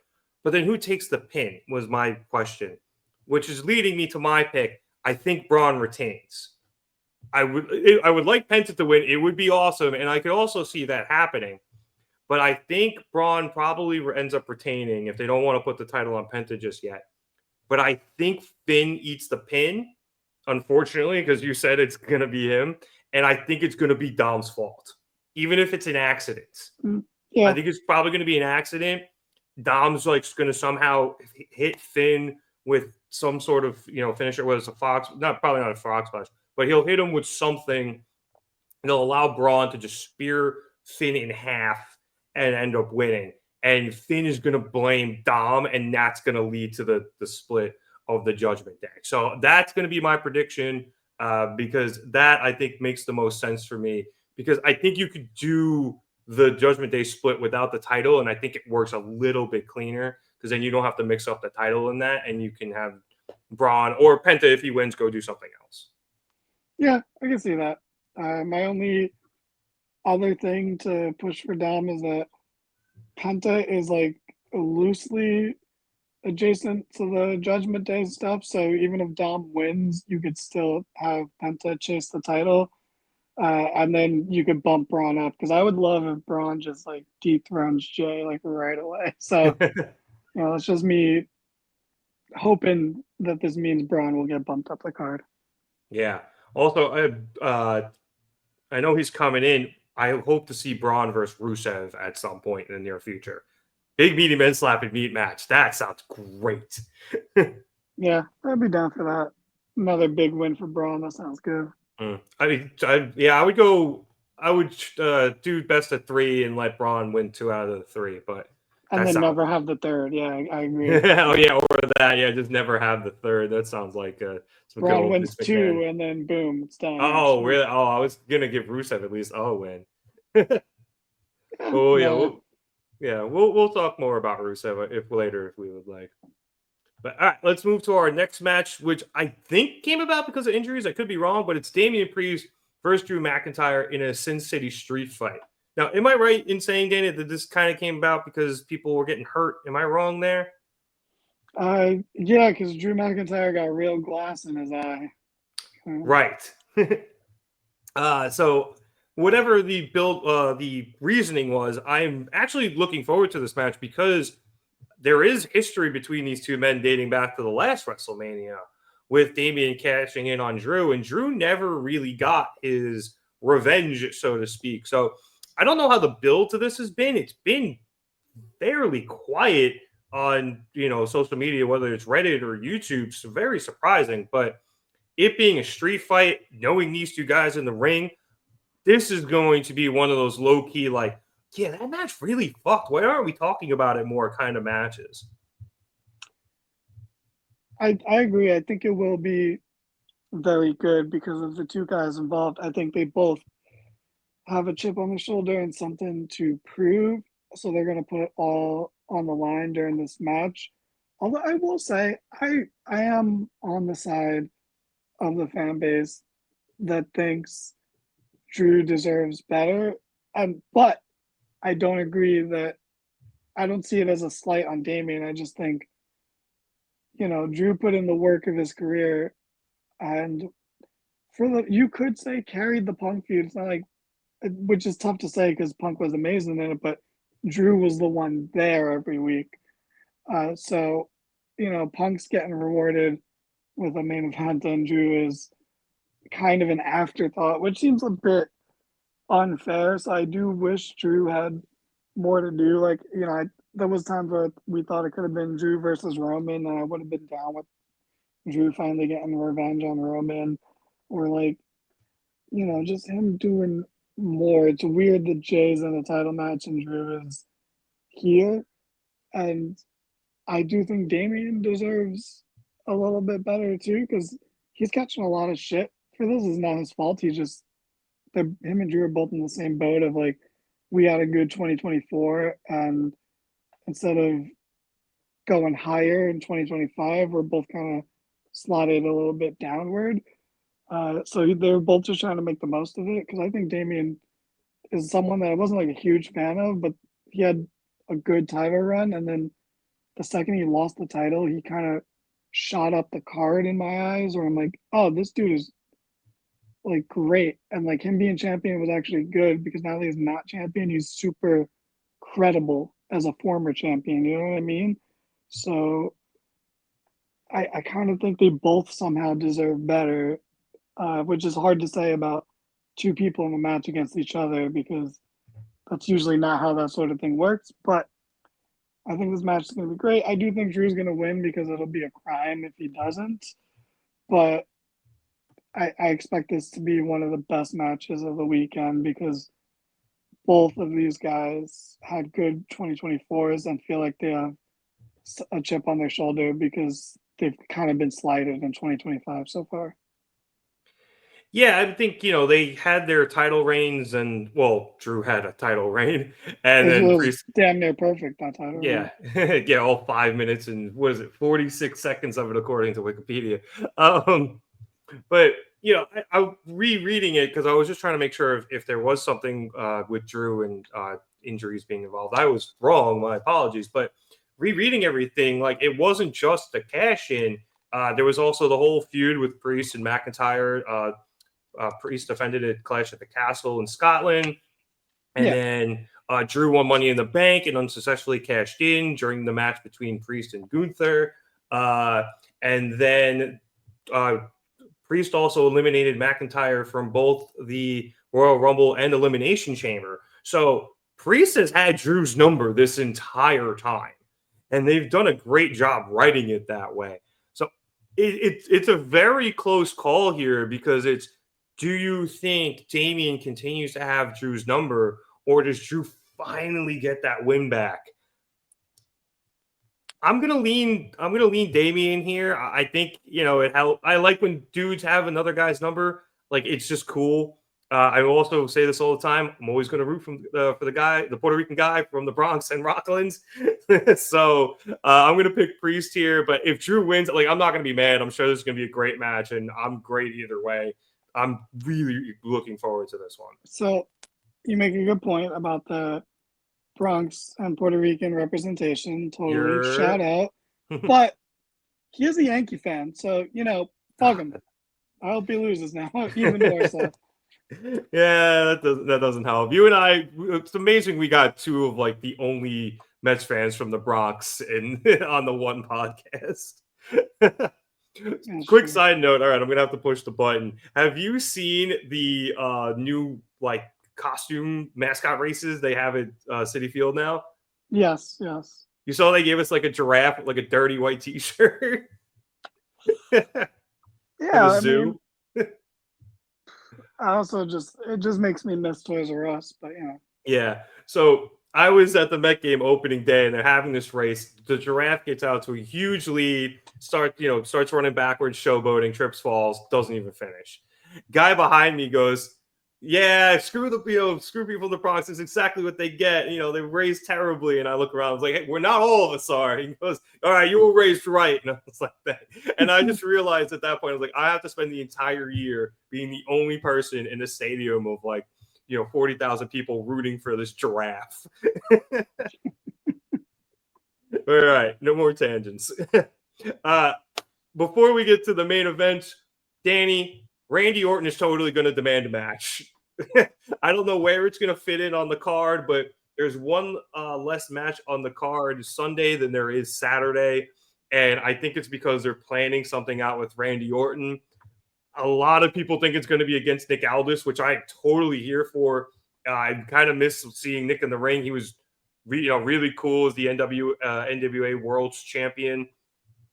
His match with Cody was awesome. He carries himself like a really proper wrestler. So I don't know if it's going to be against Aldis or they bring in somebody else, grander. But who do you think Randy's going to face, and how do you think this is all going to go? Ooh, so this is tough. First of all, shout out Kevin Owens. Get well as soon as possible. Yes, of course. Just in general in life, you're one of the best, Kevin. So yeah, KO's the man. So yeah, get well soon, dude. Very, very unfortunate. That being said, with Randy, look, first of all, it's got to be someone Randy can beat, because he was definitely going to beat KO because, KO took him out, injured him, blah, blah, blah. He has to get his revenge. He was going to hit the punt. I know, no punch now. I'm so disappointed. Because like I said, Owens is crazy enough where he's going to take it and not care. Yeah. He's like, well, my neck's fucked anyway, so you might as well do it. That's the type of guy Kevin Owens is. But it's got to be someone Orton can beat. So that rules out Aleister Black. It would be stupid to beat Black. Yeah. It could be Rusev, because you could beat Rusev in the match back, because Rusev is not Miro. It's two different guys. Rusev is kind of a jabroni, whereas Miro was a guy who never loses. I know, but I don't think they want to bring him back and have him just immediately lose to Randy Orton. It just seems dumb to me. And I don't think he would come back if Triple H was like, yeah, we're going to job you out first night. Like, I think he would have probably stayed home. Well, I would like to think he wouldn't see it as jobbing losing to Randy Orton. I don't think he's that protective of himself that he would not be willing to lay down for Orton. But I still don't think it's likely him either. But I'm just saying, out of the two, it's more likely him than Aleister. Because Aleister was not someone beaten very often, even in WWE. So yeah, if it's one of those two options, yeah, I'm picking Rusev, but I don't think it'll be either of them personally. Yeah, I don't think so either. I don't see how it's not Aldis, honestly, unless because it's Mania, both Aldis and Pierce are there, and then they go to the ring to talk to Orton and tell him, you can't do this, we got to move on with the show. And then Nick Aldis pulls some shit like, oh, actually, I got you a match with Adam Pearce. And he's like, fuck you, Pierce. And let's Pierce take the fall. Scrap daddy, let's go. Either way, we can get And then Aldis Pierce makes it a triple threat using his power. Yeah. Fuck it. Another triple threat with no title. Fuck yeah, make it a thing. I agree. Honestly, if you're gonna do it at that point, either make it really serious against Aldis and actually give the guy a match, or if you're gonna do that, just make it hilarious and just let them be super petty and make it a triple threat, and they just fight each other, and then Randy just sits in the corner and RKOs them and wins. Fuck it, bring back Ted DiBiase Jr. and have Orton squash him. Is he in jail? I don't know. Is he still in jail? I don't know. I don't know where he is. I don't think he's been doing great lately, but I couldn't tell you. Yeah. Bring him in and have Orton squash him. Otherwise, I don't know. I guess you could do Carmelo Hayes, but I've long given up on Carmelo Hayes. People are upset about the way he's booked. I'm like, well, I don't know how you didn't see this coming. You could do Andrade. Two people who are not on the Mania card. Okay, how do you know? That is his greatest contribution to It wrestling. really It genuinely is. I give Andrade a lot of shit. That still makes me laugh to this day. Whenever someone gives it, I still pop. So, I'll ease up on him a bit. It could be Solo. I don't want it to be unless he squashes him. But I get no matter what Orton's winning. I genuinely I don't know who it is. Like, who do you think it's gonna be? I hope it's all this because I would like to see a legitimate match for Randy. Like, we have these ideas where, some of them are funny. I like the Scrap Daddy idea, but like, I want Randy to get a legitimate match. He was supposed to have a really good blow-off blood feud and hit the point, and now he's kind of been sequestered into, well, I hope he's on the card. So I think he could actually have a pretty damn good match with Aldis. Aldis obviously keeps himself in good, not only just good shape, but I think he keeps himself in good ring shape as well. I saw somebody describe him as a guy who always has his gear in the bag just in case, and that makes a lot of sense. So I think he's wearing his gear under the suit. That would be great. It'd be great if he came out in like a tearaway suit and just ripped it off and he has his gear ready to go. So I hope they have a legitimate match. They get 8 to 10 minutes, nothing crazy, but give them one. Give Randy a fucking match. Don't make it, The Rock versus Eric Rowan 8 seconds. Like, give him a real match. Randy deserves it, and hell, the crowd does too. All right, let us hit the main event of all of WrestleMania: Cody Rhodes versus John Cena for the undisputed WWE Championship. Now, obviously, this all started at Elimination Chamber with Cena turning heel, joining seemingly with The Rock and Travis Scott for some weird reason. And now John is blaming us for him turning, as he has been in a quote-unquote abusive relationship. And we have touched upon it a couple of times, Danny. The build has been good when Cena is there, but because of his schedule, he hasn't been there all the time. And again, we are taping before the go-home show of SmackDown. It's actually 15 minutes in at the time we were taping this. But it's been a little difficult. I think Cody has done a good job without Cena there. I think the biggest thing for me to this build is there are some things that they've needed to touch upon that, again, as of taping, they haven't. Number one thing being The Rock. Like, why did Cena join him? We, as fans, have read into the subtext of, well, Cena lost the Rumble. Cena, lost again before. Like, he's lost quite a lot recently in every attempt he wanted to get a shot at the title. And he finally won it at Elimination Chamber via, I think it was Seth Rollins attacking Punk. So, he took advantage of the situation. He didn't win on his own accord. And we all believe that he can't, he believes he can't do that. But that, again, that is complete subtext that we're writing into it. So while I have enjoyed the promos between Cena and Cody, and I've enjoyed Cody doing what he can when Cena is not there, I think WWE has kind of dropped the ball here by not really delving into this. And maybe it's just because they haven't been able to because of John's schedule. Fuck John Cena. That is my Cover your ears, James. And I would have said that before his most recent quote that's making the rounds. Unrelated to that. That just proves that I was right for saying it. Fuck John Cena. Go Cody. Cody's gonna win. I'm saying it right fucking now, off the jump. Cody Rhodes is gonna win. Fuck John Cena 17th. He will forever be stuck as tied for the fake record of most world titles. And then Charlotte will beat both of them, unfortunately. Real quick, I have the Wikipedia page up for WrestleMania to help me with my notes and the order of the card and stuff.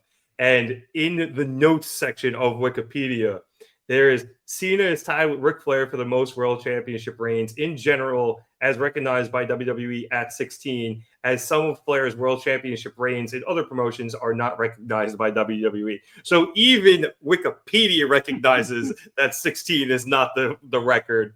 I believe Meltzer says with just straight up like world championships, not even like not TNA or nothing, but that could be recognized by WWE. Meltzer says it's somewhere between 22 and 23 for Flair. Ric Flair, that is. Yeah, the number changes depending on who you ask. Well, they also would do title changes and then not tell anybody and just do them again the next night. So yeah, the old house show title change. Good old territory days. Yeah, absolutely. But even Rick gets the number confused, which is not just because his mind is deteriorating. It's just because even he is unsure of how many he officially has. But with both championships and drinks. Yeah. Nope. I just censored myself quite a bit, so I'm going to move on. I don't want Cena to win. I've never wanted Cena to win. I am so elated that we finally have a heel Cena. Is it everything I hoped for? No.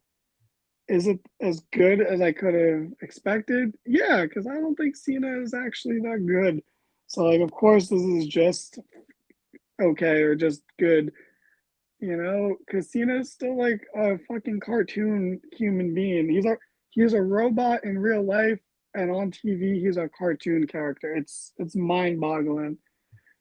He overacts in every single thing he does to a unbearably cartoonish degree, and then in real life he speaks like a robot. Where is this coming from? Why just speak like a robot on TV? It would fit the heel character better. But I am going to say that Cody wins, and I think this is the long shot I'm taking here, so I am setting myself up to be wrong.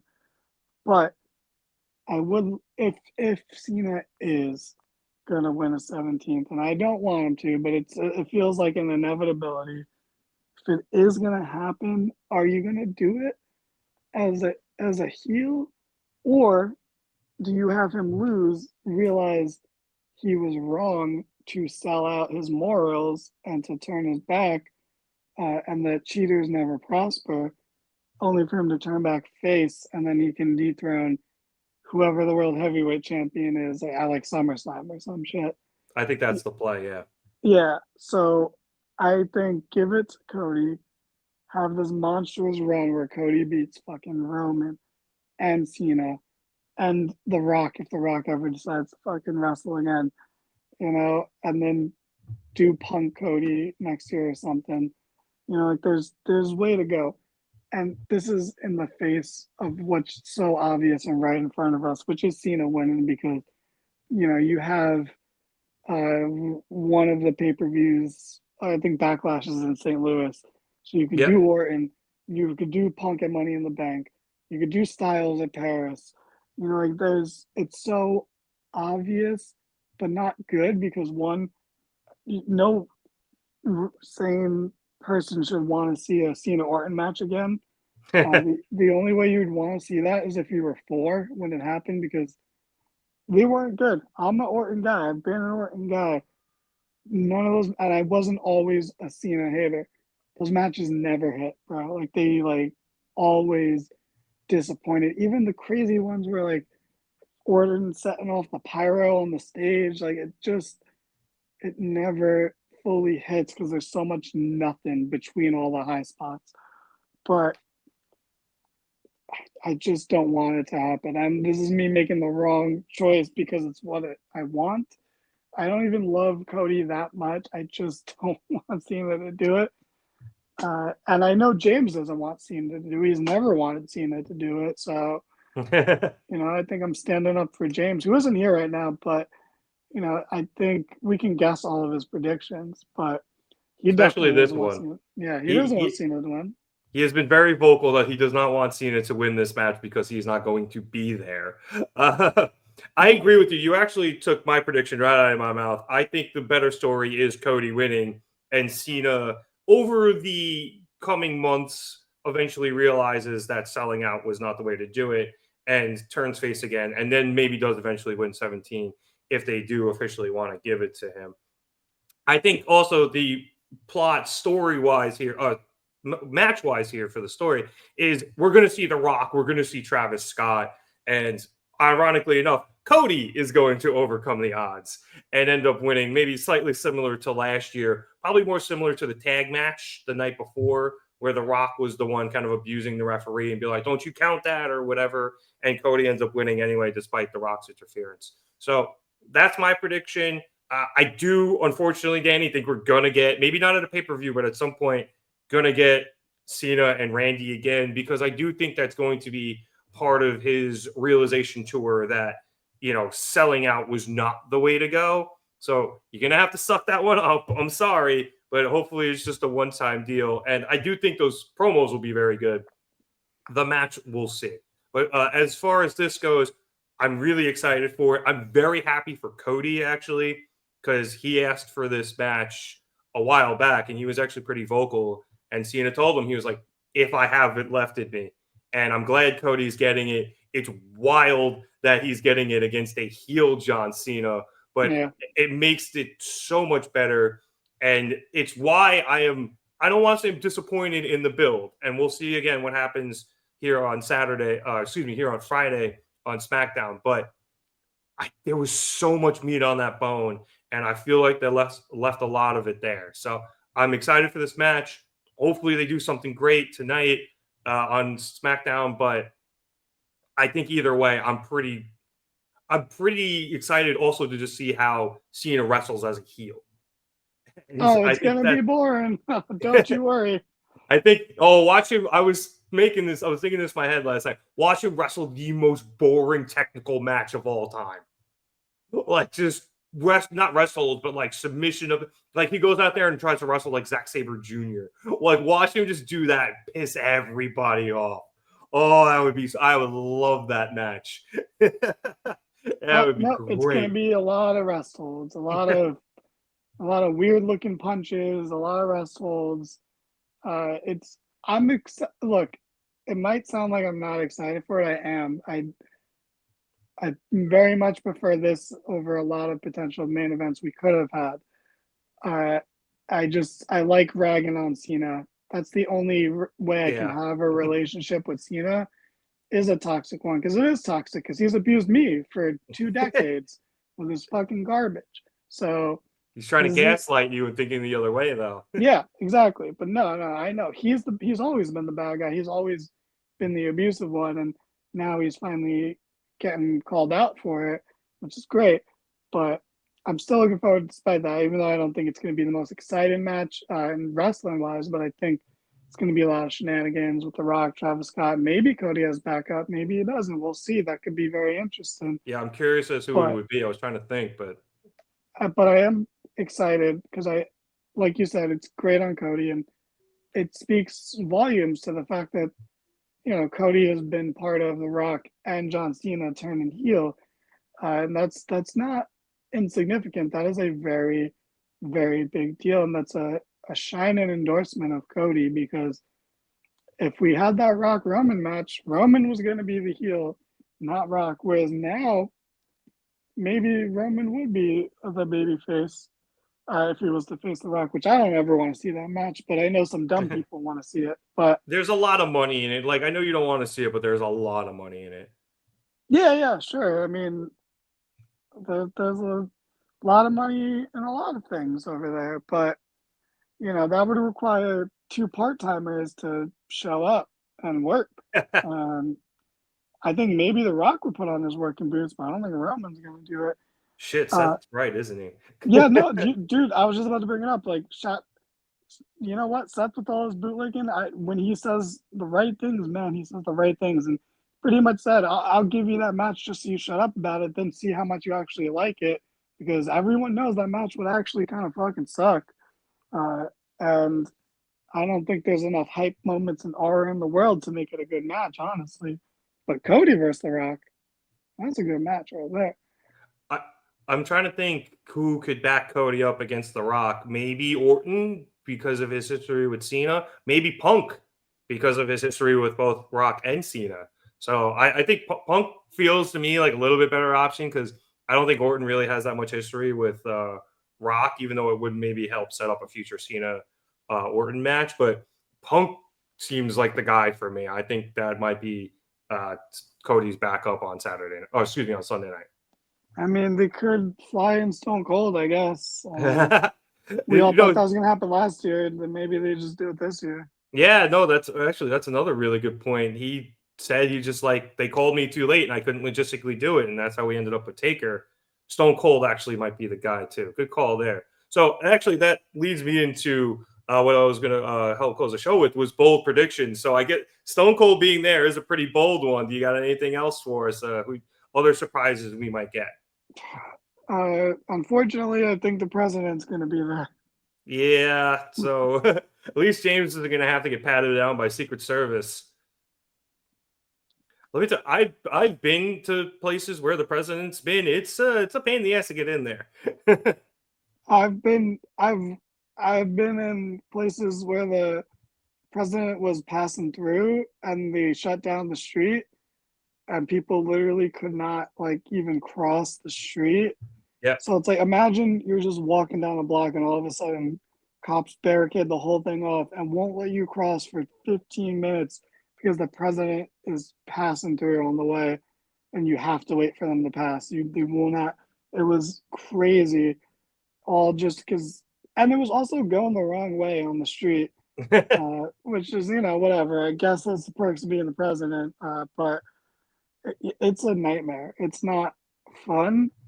But, and also I've worked next, I don't want to dox myself, but I have worked near Trump Tower, and it's not fun when he's there.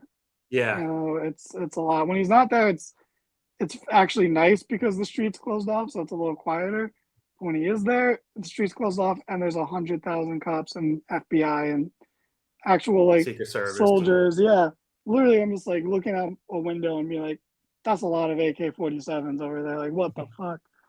But so I've already put the banner up on the bottom for tangent, so I'll do these quickly. One, I went to the 2004 Republican National Convention in the Garden. And that was my experience of going to an arena with the president in it because President Bush was speaking that night. So that they made us park like blocks away, and then they checked us security wise there, put us on buses, drove us to the Garden, and then checked us again. So that's what it's like trying to get into that place. oh my god.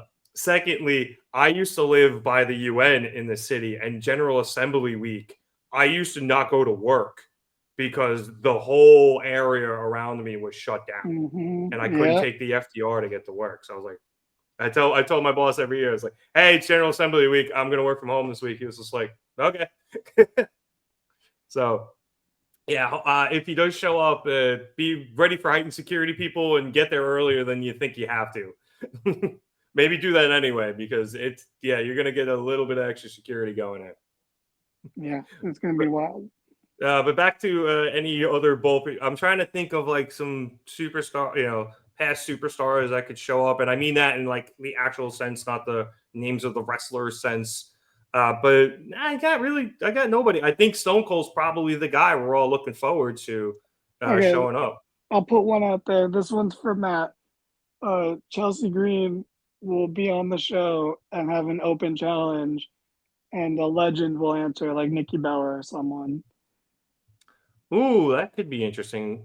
Does she lose though? Yeah, of course. And because it's Chelsea, it doesn't matter. She's fucking bulletproof. I mean, It's granted, almost better if she loses, honestly. yeah, everything Chelsea says, she's like, I want to be the loser that's still entertaining. So she would probably love losing to Nikki Bella. It's just like, do you want to put the title on Nikki Bella? Like, I guess Nikki could probably lose it next night. But like they do. I don't, but they do. Yeah, but then she actually has to like wrestle a bit. And I said, she could also maybe just lose the title the next night to somebody. But Yeah, that sounds like it could happen. I think I like that. That's a good bold prediction. We'll take it. You got any? No, you kind of stole my thunder with the Stone Cold one. I guess my boldest one is Punk's gonna help Cody, but and Paul turns and joins Seth. Those are my two biggest ones, but I don't really have anything out of the box. Maybe it's just because I've been so disconnected from WWE lately. I'm not really thinking of anything. But Yeah, we'll see. I'm all out. I don't think like, or maybe she doesn't. Maybe Chelsea does it and Alexa Bliss answers it because she's not on the card either. Ooh, that could work. I could also see Chelsea just going out there talking shit and Nikki kicking the shit out of her without a match if they don't want to like do the whole title thing. That Yeah, makes I a lot mean of sense. that's very like repetitive of what they kind of did with Bayley and Nikki Bella like a couple years ago Oh when yeah, Bayley true. hosted. But like they don't care and they would just do it again. So like maybe they do. They could do Trish. You know, it doesn't have to be Nikki. I could see it being Trish. Yeah, I mean Trish is. I don't want to say anything bad about Trish because she's fantastic, but like she never really goes away anymore. She's always kind of around. Yeah, It's a I lot mean, less special nowadays because she's there all the time, pretty much. She's there as much as Roman is, you know. Like, yeah, that's a good point. I could also see her winning the title though if she does challenge, like if she comes yeah, out. actually, yeah. If they do the title, that's more interesting in putting the title on her because she would at least have like a 2 month run or something and like put the work in because we've seen it with the long run she had where she fought Becky and then like put and had Zoe with her. Like Yeah. that's something. Yeah, there's something to it there. Trish, Maybe. Trish Stratus U.S. Open Challenge. She loses at Backlash. Everyone's happy, or whatever the pay per view is after Backlash. That'd be perfect. Yeah, it works. Yeah, all right. That seems like a good place to end the show. Unless you have anything else, Danny, before we wrap things up. Um, yeah, WWE hired a PR team. What the Or fuck? at least a better one. Jeez, muzzle these motherfuckers. Good lord. But I guess on that note, I would like to thank everybody watching so much for watching us here at the Market Down Podcast. We would appreciate it if you liked and subscribed. If you like this, it lets us know that you enjoy this, and maybe we'll try to do some more prediction shows. We haven't done one in a long time, as Danny said earlier, scheduling things. But maybe if you guys like this, we'll try to do more for more pay-per-views. We'll definitely try to do one for All In because that is probably the other biggest show of the year. So we'll try to do a few more here and there. But if you guys like it, we'll do more for maybe even some smaller pay-per-views. And then if you subscribe, you'll get all the shows here on the pod. We'll be live this weekend for both nights of WrestleMania, Saturday and Sunday. I'll be here Sunday. I know Danny will be here. I think you're both nights, Danny. I'm pretty sure, yeah. Look at this trooper here both nights. So definitely be sure to subscribe for that. We are live every Wednesday for Dynamite when James returns, except this next week, but we'll see if somebody else can cover or I get back from the Met game. We'll see. But we are usually live on Wednesdays for Dynamites. When James gets back from his vacation, he'll be back for the Gym Pack Zone on Thursdays for you TNA fans. And we do our best to cover big WWE events if anything crazy happens on Raw or SmackDown. And, of course, the pay-per-views for most every company, especially WWE and AEW. If you would like to follow us on any of our social media platforms, Twitter, Instagram, TikTok, Facebook, or Blue Sky, you can check out all the links in the description below here on YouTube. If you are watching this somewhere else, although I'm not sure where else we're posting this, you can check us out on Twitter at marketdown_pod. Instagram is at marketdownpod, youtube.com/marketdown3665. Blue Sky is marketdownpod.bsky.social. Or as I always say, just put Marketdown Podcast in any of your search bars for any of these sites, and you'll find us there and then. Danny, last words before we get out of here. I just hope everybody has fun. Couldn't have said it better. So everyone enjoy your WrestleMania weekend. For those of you who celebrate, happy Easter. Also, for those of you who celebrate, happy 420. A belated happy Passover to everybody who celebrated that. Once again, happy birthday, producer boy. But enjoy your WrestleMania weekends, everybody. There's going to be a lot of good wrestling this weekend. So have a lot of fun watching it. So for Danny Hernandez. My name is Nick Cummings. Thank you so much for watching us here at the Market Down Podcast. Have a good one, everyone. Don't drink and drive, and be nice to animals.